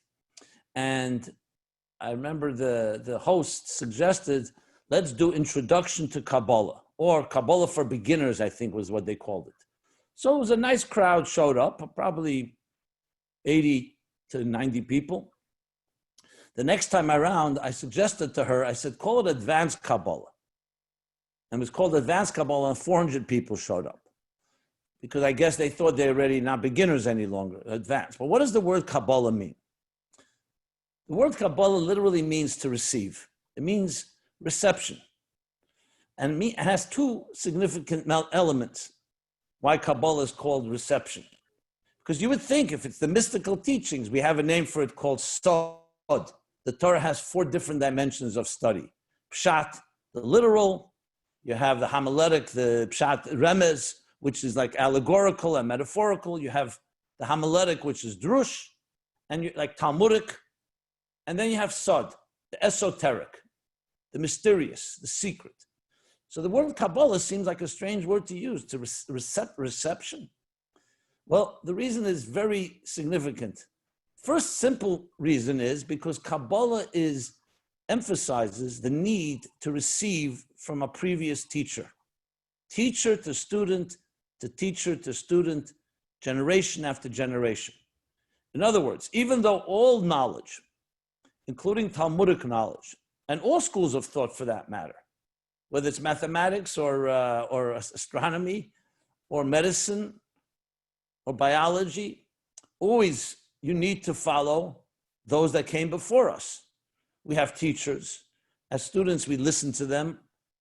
But here, the name itself tells us that Kabbalah, it's vital that you receive it from someone. You receive it from someone before you. Why is it so important? Because of its spiritual nature, the integrity, to preserve the integrity, it's necessary to have a master who taught the student. In all schools of thought, as I just mentioned, we need a teacher, but it's not quite as significant because of the subtleties. It's so easy to misunderstand due to the cryptic nature of the teachings, due to the fact that we're dealing with the esoteric, things that are not tangible. As soon as they're not tangible, it's very easy to go off on a flight of imagination and completely go off the reservation. Anybody can become their own mystic. So even though we all have a spiritual side to us, which we'll be talking about in a moment, but it's vital that every person receives from the one before. But there's even a more important element to why it's called Kabbalah. And that is that you have to be in a receptive mode in order to truly appreciate these teachings. It's not just an academic study. It's vital that we be absorbing these ideas. Ego and Kabbalah don't go hand in hand. The truth is, ego can distort any system. When a person is biased or prejudiced, it's not helpful for the objectivity of any truth. But in Kabbalah, it is absolutely necessary and critical. Because if you're not in a receptive mode, if you think you're smart, if you think you already know it, you will not be able to truly absorb and channel spiritual energy. And since Kabbalah talks about the spirit, it is absolutely critical that a person be in a Kabbalah state of mind, which is receptivity. They say that Bertrand Russell, the great ethicist and philosopher, social scientist, was a professor of ethics, I believe, at Cambridge. And he was once caught doing something unethical. He did something really immoral. So his the faculty and his peers came to him and his colleagues and said, Professor Russell, you're a professor of ethics and morals. How could you behave in such a way? And his response was, I'm also a professor of mathematics and I'm not a triangle. In other words, I teach what I am and what I teach are not necessarily the same thing. Which is a way, in almost a unspoken statement in a lot of academic circles. Listen to what I say, not to what I do. Maimonides, in stark contrast, writes a beautiful statement. He says, when you want to know who's a wise person, so how do you know? What are the criteria for wisdom? So most of us would say someone who has a brilliant mind, someone who has oratory skills, someone who can deduce well, can make a case, can build a theory, explain it well, and so on. Basically, intellectual aptitude and faculties. Says Maimonides, no. You want to know who's a wise person? Look at how they walk, how they talk, how they deal with simple pedestrian matters, how they sleep, how they eat, how they communicate with regular people. Because wisdom is not just an academic, intellectual, cognitive system. True wisdom means it permeates you, that you become a walking and talking and on an experiential level, a person who represents truthful ideas. And this is a vital point, especially in our day and age, where there's a dichotomy between knowing and doing. And in Judaism, there's always the emphasis that Talmud and Maaseh, which means knowledge and action, are not two different worlds. One has to inform the other. Going back to the point of Kabbalah, it's about absorbing, that you become a channel, an absorber of a deeper and higher truth. If this was emphasized, I don't know how popular Kabbalah necessarily would be, because it's nice to go on a flight of fancy and look for the exotica and the unknown, and people love to hear about reincarnation and love to have previous lives and things that are not known. I remember somebody was once by the Rebbe, and the Rebbe was a great Kabbalist, the Lubavitcher Rebbe, son of his father, who was a major Kabbalist. And he said to the Rebbe that he's having these dreams. Can the Rebbe help him interpret his dreams? And the Rebbe responded, he said, let's first figure out what we should do when we're awake and be in control and responsible for our behavior while we're awake, and then we'll deal with our dreams at night. It was not because there's no interpretation of dreams, because it's very easy to escape and run into the unknown and avoid simple responsibilities. So that's why it's vital to understand that the soul and essence of Kabbalah is human experience. You and I experiencing a higher divine consciousness. Which brings me to a critical point. You know, it's always good whenever you're discussing a topic like this. There's so much about it. It's so complex. It's so esoteric and very often cryptic in the texts and how it's explained, that we sometimes missing the essential point. And a good, intelligent way to approach any system is to ask, what would life be if that system did not exist? What happens if we had no Kabbalah? God forbid. What if we did not study it? Why is it important? What fundamental questions is Kabbalah coming to answer? And I want to explain it in very simple English, in simple terms that all of us can relate to, without using any profound mystical language. And then then we can talk about it more in mystical terms.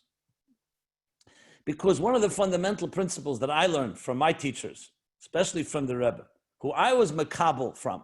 Makabel is the verb, Kabbalah is the act of reception. Makabel means when you're a recipient.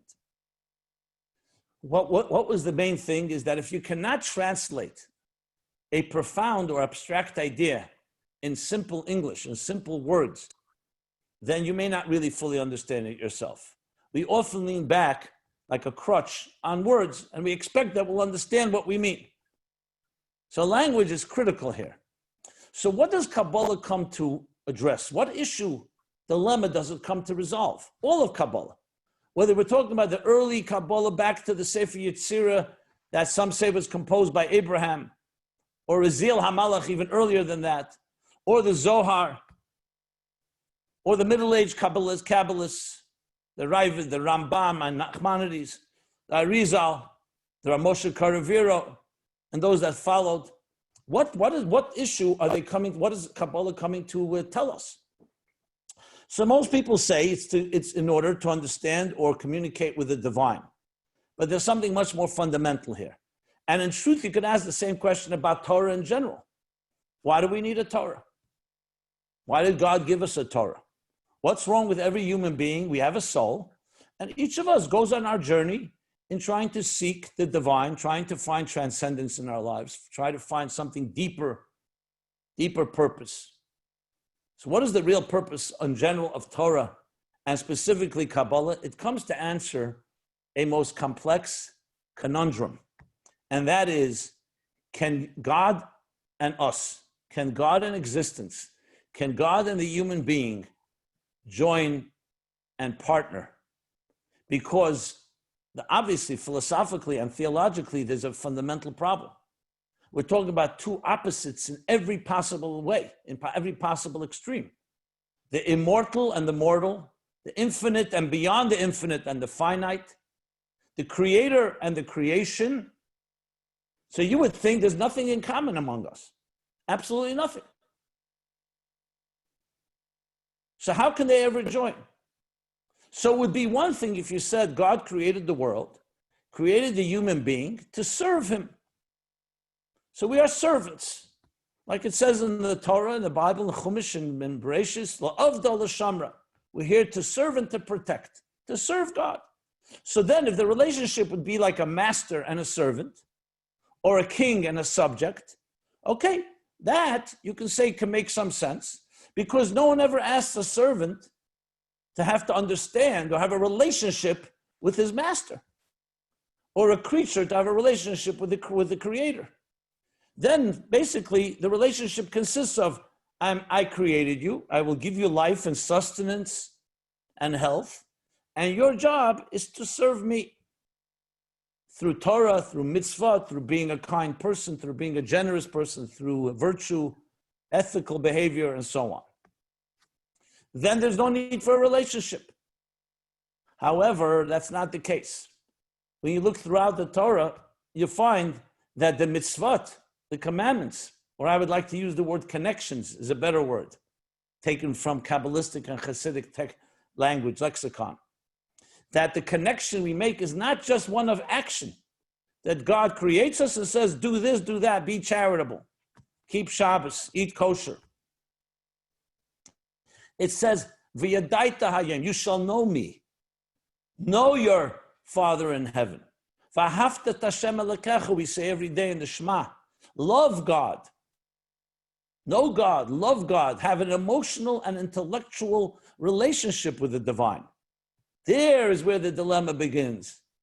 How can we have a relationship? How can we ever know the divine? It says, his thoughts are not our thoughts. There's nothing in common among us.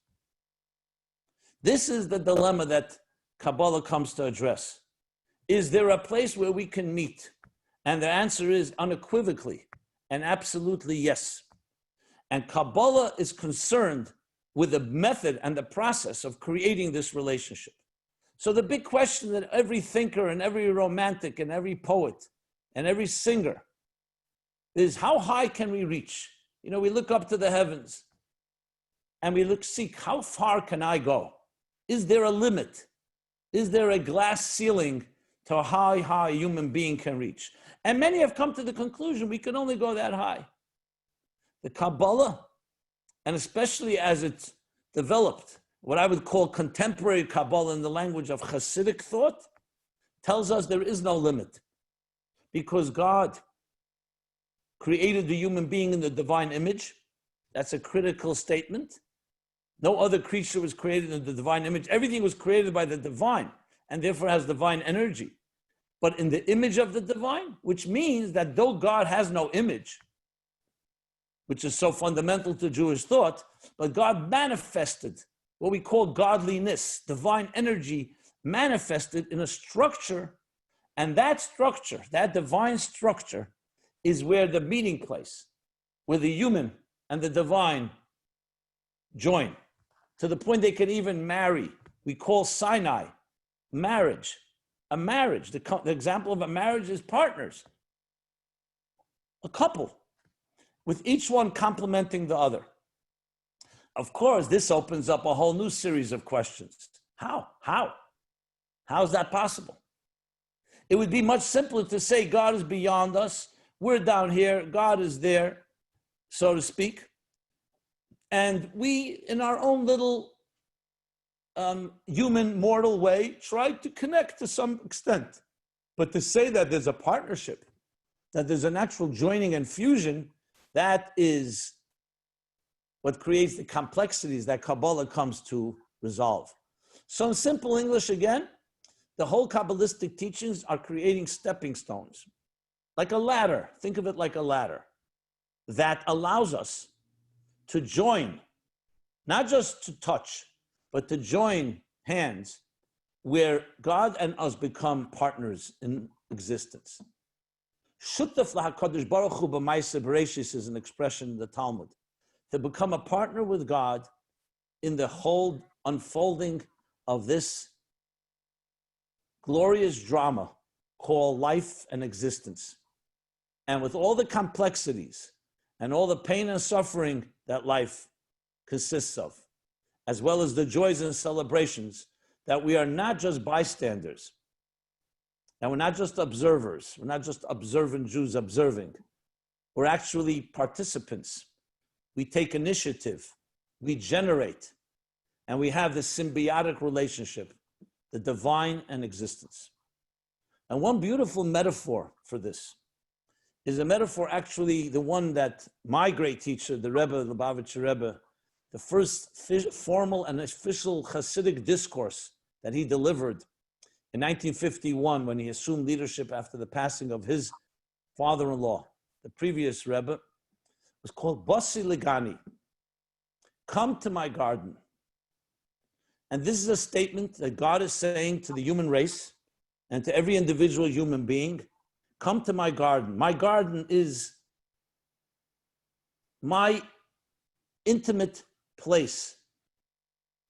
As the Medrash explains, that the beginning of existence, the beginning of creation, the divine was present, consciously present in this material world. So when Adam and Eve entered, they had a divine experience, one that was conscious and revealed and actually palpable. But then, as the Medrash continues, once they ate from the tree of knowledge, in a certain way, the divine went into a concealed state. And every time a human being does not follow the divine mandate, basically when we betray our mission and our calling, the divine gets more concealed. Until the process reversed with Abraham, who began revealing the divine once again. So to put it in simple terms again, we are living in a universe that has two potentials. It could either become a jungle, a place of chaos, corruption, where we are hostile and divisive to each other, or it could become a garden where we may be 7.8 billion people on earth and counting, but we are all diverse musical notes of one cosmic composition. So using Kabbalistic language, and I'm explaining again in language that does not require any not pre-knowledge of concepts and mystical concepts. The universe is a very complex machine, as is life. However, we were given guidelines. We were given an operator's manual. You could call Kabbalah God's operator's manual. In a sense, revealing for us a CAT scan of God's mind and plan, and telling us how to use life in the most effective way. So when you buy a machine, an appliance, a computer, any appliance, so you have a guidebook that tells you how you use this appliance, how you use this machine. Do A, B, C, D, and it will work well, it will hum along. If you unfortunately don't follow those guidelines or you do something that's destructive, the machine gets compromised. What is physical health at the end of the day? A certain type of harmony of different forces at work. And if we keep to the right hygiene and eat the right foods and exercise and follow the guidelines that we call health, a human being, a human body will continue to be healthy. It'll be like a seamless flow between the soul's energy and the body's functionality. The same thing is on the level of the soul. The soul too needs nourishment, needs exercise. So the Kabbalah, which is then is an extension of and a dimension of Torah, that must be mentioned. It's not separate from. In many other mystical systems, for example, the Sufis in Islam were actually seen as rebels. Mysticism didn't always go along with the mainstream religions. In Judaism, Kabbalah was always part and parcel of Jewish thought. It was just a question who was aware of it, and so on. As the Zohar says, the Torah consists of two dimensions, the body of Torah and the soul of Torah. So Kabbalah, and in its contemporary form, Chassidus, is the soul of Torah. A soul without a body is not complete. A body without a soul is not complete. So when you learn the Talmud and you learn the Halacha, Shulchan Aruch, the code of Jewish law, and the laws are the mechanics of Judaism. The Kabbalah is the soul, the spirit of it. And they go hand in hand. They join hand in hand. So what the Kabbalah teaches us, follow these guidelines. For example, the mitzvah of charity, the connection that we make when we're charitable and kind to another, which has so many subsets: inviting guests, visiting the sick, honoring people, respect, all an extension of love, showing love to another.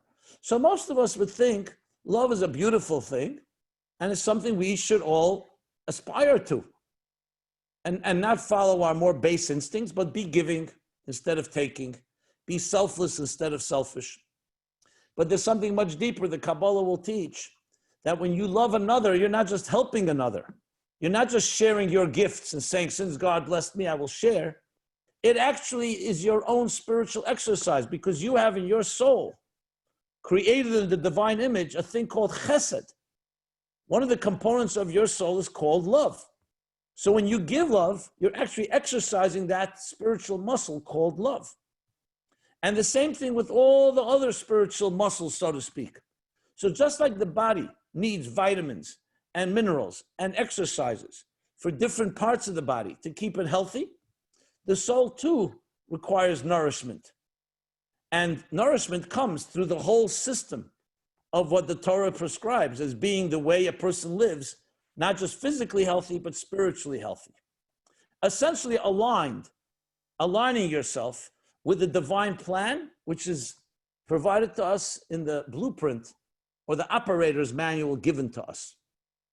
So as such, if you think of it that way, when Adam and Eve, what we call sin, the real word for sin, as the Kabbalists explain, is disconnection. That's a very different meaning. Sin, for many of us, is a very negative word. Sin immediately elicits guilt, punishment, punitiveness. The truth is, sin is a disconnection. When a person puts their hand in fire, God forbid, what happens? It gets burned. It's not punishment. The fire is not burning you as a punishment. It's cause and effect. When a person is not giving, or in the contrast, or on the other extreme, is actually hurting another human being, you're actually hurting yourself, because you're all part of one. We are all part of one integral whole. So it's not just about a mitzvah being a commandment and a sin being a sin. A mitzvah comes from the word connection, as I mentioned. And an avera, sin, is called from disconnection. Think of it as a form of dissonance. Cognitive, emotional, and above all, spiritual dissonance. So when we wander away from our own calling and we betray ourselves, in a sense, the divine gets concealed. When we connect with ourselves and with our destiny and with our calling and our mission and with other people, the divine becomes present. That is called healthy living. Healthy spiritual living and healthy physical living. All one seamless whole. To achieve what? As I said before, the ultimate purpose, a total joining and fusion between matter and spirit, between the divine and the human, between transcendence and immanence. And all of Kabbalah, no matter what school of thought, concerns itself with how do you create that union, that joining. And that is why in Kabbalah it's so vital to be a recipient, to be an absorber. Because if you're not in the absorbing mode, if you think you have it all figured out, if you're a filled cup, there's no room for you to receive, how are you ever going to join with another? Even on a very basic level called human love, marriage, it's only possible if there's an element of being receptive. If one person is completely dominant and doesn't leave room for another, you don't have a functional relationship. Unfortunately, it exists, but it's not functional. True healthy relationships, even on a human level, the first fundamental principle is what the Hasidic masters, using the language based on Kabbalistic ideas, is called bittul. It's a Hebrew word, bittul, B-I-T-T-U-L. It's very hard to translate because perhaps the English language doesn't tolerate the concept. But bittul is a form of a combination of humility, modesty. I like to translate it as suspension of self in order to absorb and receive something greater than yourself. That is the essential component. Without that, you can study Kabbalah and maybe even be brilliant at it. But like Bertrand Russell, it'll be an academic idea. It'll be a number. It'll be a triangle. It won't be you. For Kabbalah to truly achieve its purpose requires that receptivity, that absorption. So I'm proud to say that for many years, as was mentioned in the introduction, I sat at the feet of a great Kabbalist, the Rebbe, the Lubavitcher Rebbe.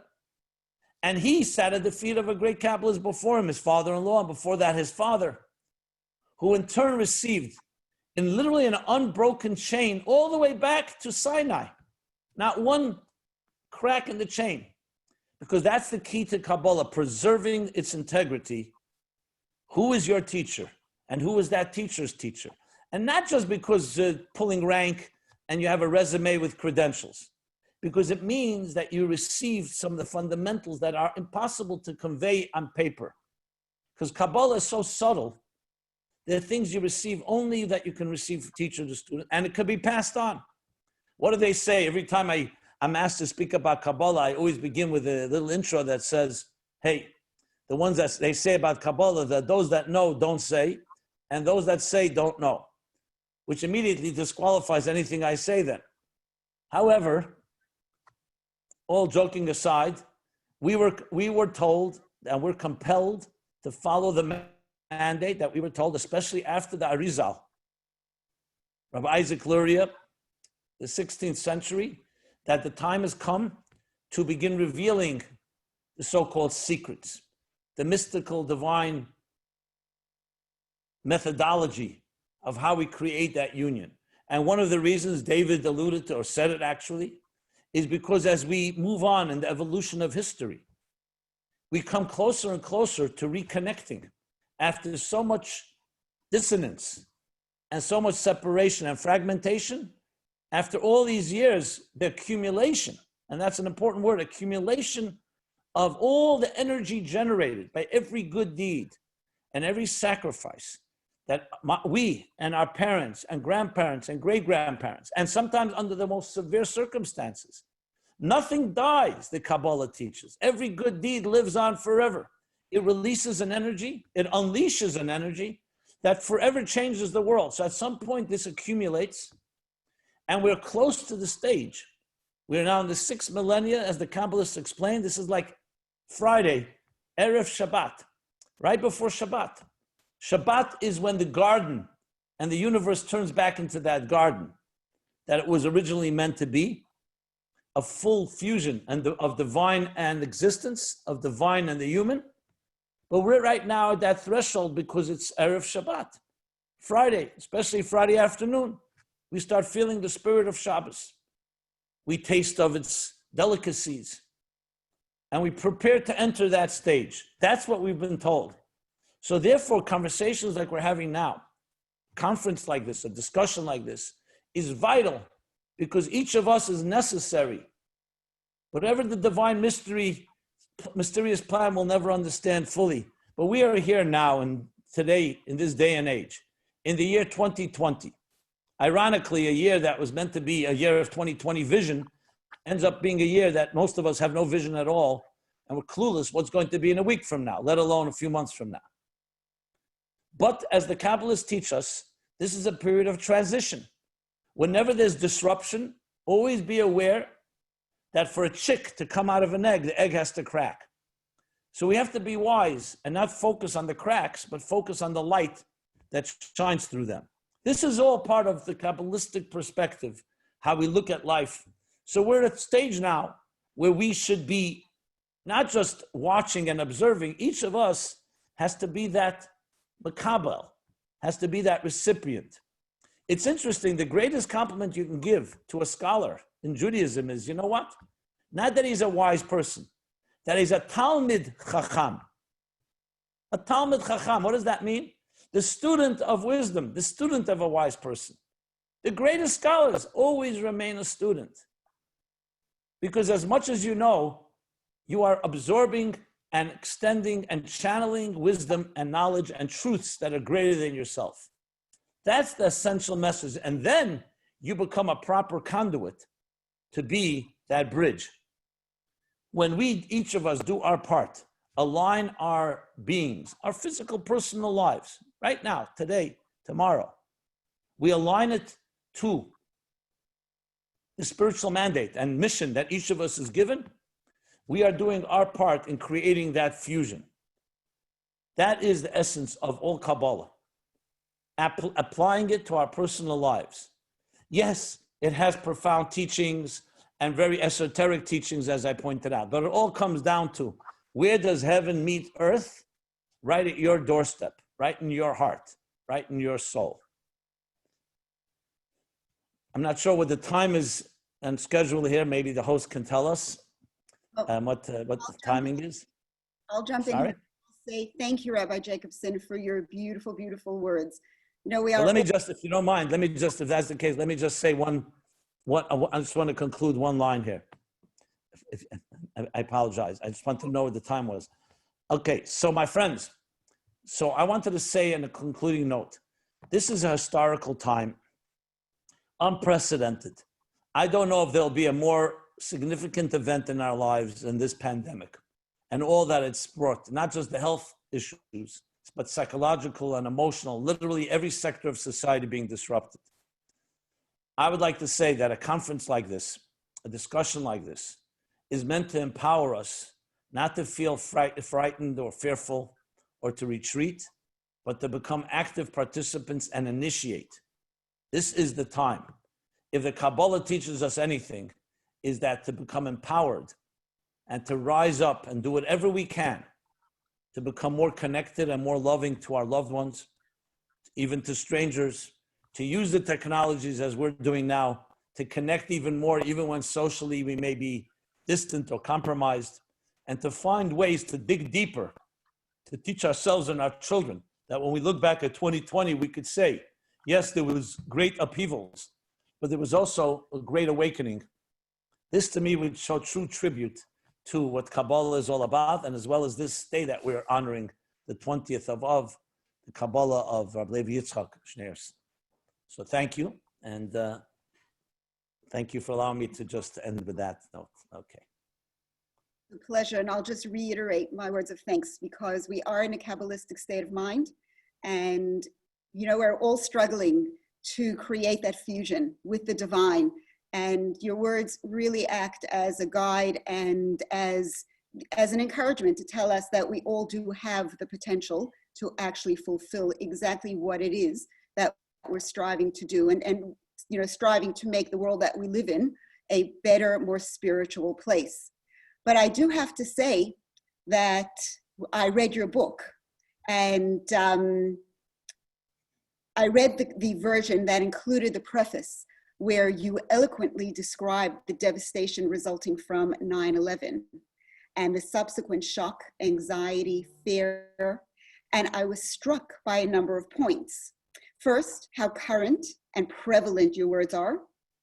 You wrote that we've lost our sense of security, our naive certainty that we were invulnerable, and that when we think back over the events of that dark day, the feelings of terror, fear, anger, and outrage surge through us anew.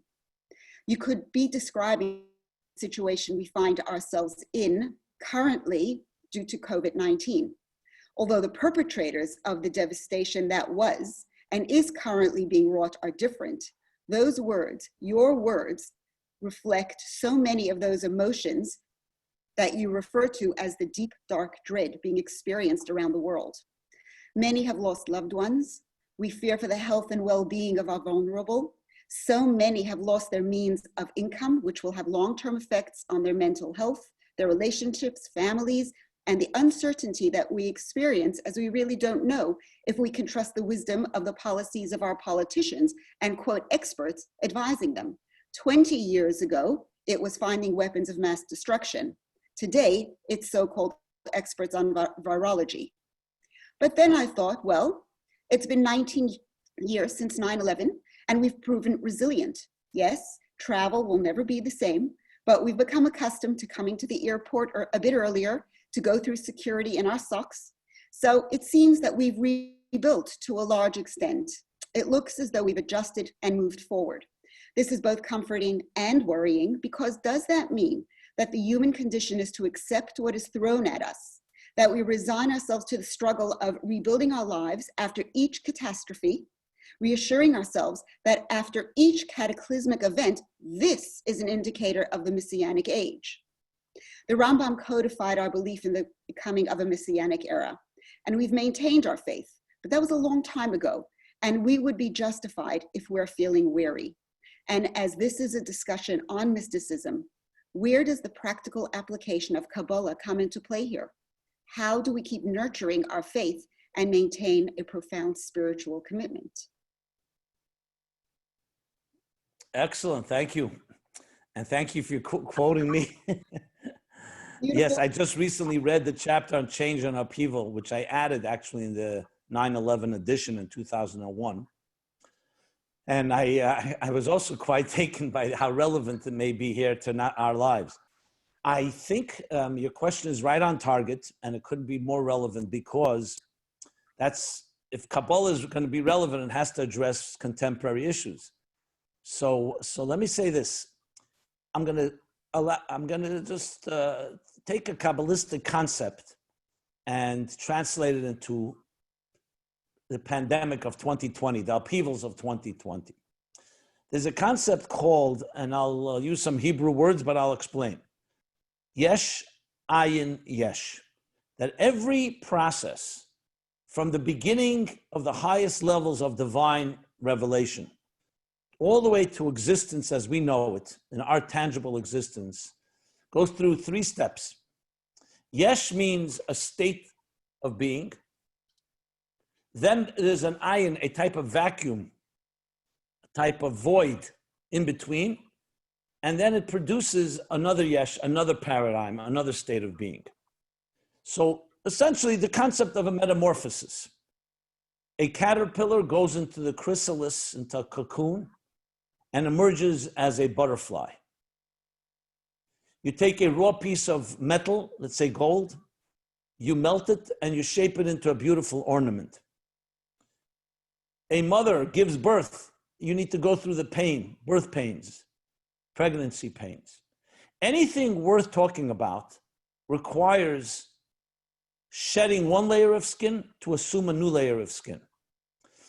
The problem is that when we are in the middle of that void, we can get so disoriented and demoralized that we don't see it through. But if you take the bird's eye view, which is really what Kabbalah, Hasidic thought teaches us to do, to step back. You look up from the bigger picture, you see that it's a transition. And I always think about the beginning of our 21st century. And of course, it's extremely tempting to immediately compare it to previous centuries. In the year 1920 was the end of World War I. We had no clue what the century was going to bring. And there was tremendous bloodshed, tremendous destruction, the Holocaust, of course. And we're not justifying what happened, but you look at the transition, what happened afterwards. So the key thing to maintain and navigate the course is to recognize that there's no such thing as an independent moment in history. Everything is a transition from one place going to another. It's the central understanding of the whole, what's called Seder Ishtalshelus, the cosmic order that Kabbalah talks so much about, how things evolve. And even David mentioned earlier the topic of the shattering of the containers, which is really just another way of saying a type of a transition where one thing is shattered in order to be repaired and build a better world. When you're able to see it through and hold on to that vision, we can make it through anything. Look at the Jewish people. What have we gone through in history? And I'm not comparing tragedies. Before this pandemic, we've gone through, you name it, the Holocaust I just mentioned, the pogroms, the Inquisition, the expulsions, the Crusaders, all the way back to Egyptian slavery, the Babylonians, the Romans, the Persians, the Greeks, the Ottoman, you name it. And where are we? We're still here. So we are a living witness that we never lost sight that it's a journey. And even when there's a dip, and it may seem things are completely lost or we have no clue where we're going tomorrow, the journey is not over. So the Kabbalah teaches us about transitions and remembering that before the dawn is always the darkest, and a crack is always there to lead us to a greater and truer reality, to a new world. So I have to admit that I had a few more questions to ask on current events, things like anti-Semitism that we might be experiencing. As we're approaching Rosh Hashanah Yom Kippur, we face the very real reality that we will be at home, which is, contrary to everything that we have been brought up to believe is the way to commemorate these high holy days. So I might just take a minute before I end off just by asking you, how do we retain our commitment and our connection to the kavanah of what these days represent? When we're so trained to believe that you must be in shul with a minyan, with, to hear shofar, to say yizkar, and yet this year that just might not happen. It probably won't happen. What do we keep in mind so that we maintain that connection and the awe that these special days inspire in us? I'll say two short points. Number one, God runs the world, not we do. If God decided that he wants you stranded on a desert island for Rosh Hashanah Yom Kippur, that means there's deeper purpose in that, and you can fully celebrate in that fashion. It is true that it was very comfortable to go to synagogue, hear the sermon of the rabbi, celebrate in the regular way. Of course, we'd all love that, and I'm not denying that. But that's not God's higher plan. You think God exists more in the synagogue than in your home? He exists more in a holy sanctuary than in your heart and soul? Absolutely not. So the first point is to remember that just surrender to a higher plan. And I don't mean surrender out of weakness. I mean out of strength. That's what God wants. And if that's what God wants, just as God may have wanted you in a synagogue last year, now he wants you to be in your home if that's where you end up being. The second point I want to make, that actually it's an opportunity to experience a deeper divine experience, because when we rely on our pre-existing structures and our comfort zones and our security blankets, then even our divine experience is also somewhat shaped by the regular, so to speak, the routine. How many of us get trapped in routines? I call it mechanical Judaism, by rote, robotic. Now we have to be innovative. I remember Passover was exactly the same challenge. Many of us, I remember we could not do what we usually did. I had all kinds of plans. I go to a Passover program, etc. So yes, if you think about your discomfort and you focus on yourself, it may not be exactly as you planned, but put yourself aside, be more of a Kabbalah person who's receiving, absorbing. And you know what? It's an adventure. Be innovative. If you have a family, get your children together, think about it, grandchildren, and say, what are we going to do Rosh Hashanah Yom Kippur? We can't go to shul. Let's find a way. How are we going to do it now? In an innovative way, in a creative way. And you'll be surprised that you can find very interesting ways and connect to God in ways you never could have imagined. But we only do that when we're forced. We would never do it if we were just going back to our regular structures and patterns. Those are the 2 points I would make about this. Well, thank you for your wisdom. And you spoke of chrysalis and transition. So I'm going to end off with your words. I will quote you one more time, where you wrote, our sages tell us that there'll come a day when our earthly reality will be a flawless mirror with its divine source, its architect's vision. We're now on the threshold of that day. There's never been a better time to reach people, for their hearts and souls are thirsting for nourishment, understanding, and love. Instead of using modern technology simply for personal business means, we must learn to use it to spread inspiration and goodness. I want to thank you, Rabbi Jacobson, for actualizing your writings and joining us with words of inspiration. And may we finally cross over to the promised threshold and realize true redemption. Thank you very much. And it's really been an honor, and your words are beautiful. And being able to join together from down under to wherever we are in the world, that all of us can be part of this great revelation. And absolutely 2020 will be seen as the stepping stone toward the personal and global redemption. Thank you so much, Shani, and thank you, Rabbi Jacobson. You are amazing, and you are definitely a student of wisdom, as you said. Thank you for teaching us so much and for highlighting our consciousness about the world and our place in it. As you said, the literal translation of the word Kabbalah is that which is received. And we have learned tonight that to receive, we must be receptive. We must open ourselves, creating a vessel in which to absorb that which we wish to understand and to grasp, and in turn become part of Kabbalah. Every darkness has a purpose of a greater light, and Kabbalah shines a light on the meaning of every darkness. Thank you so much to all our amazing guest speakers tonight. Please stay tuned for our upcoming programs leading up to the High Holy Days. To conclude this evening, I would love to welcome Rabbi Safran Hanoich, who has done so much wonderful work behind the scenes, particularly in the area of marketing.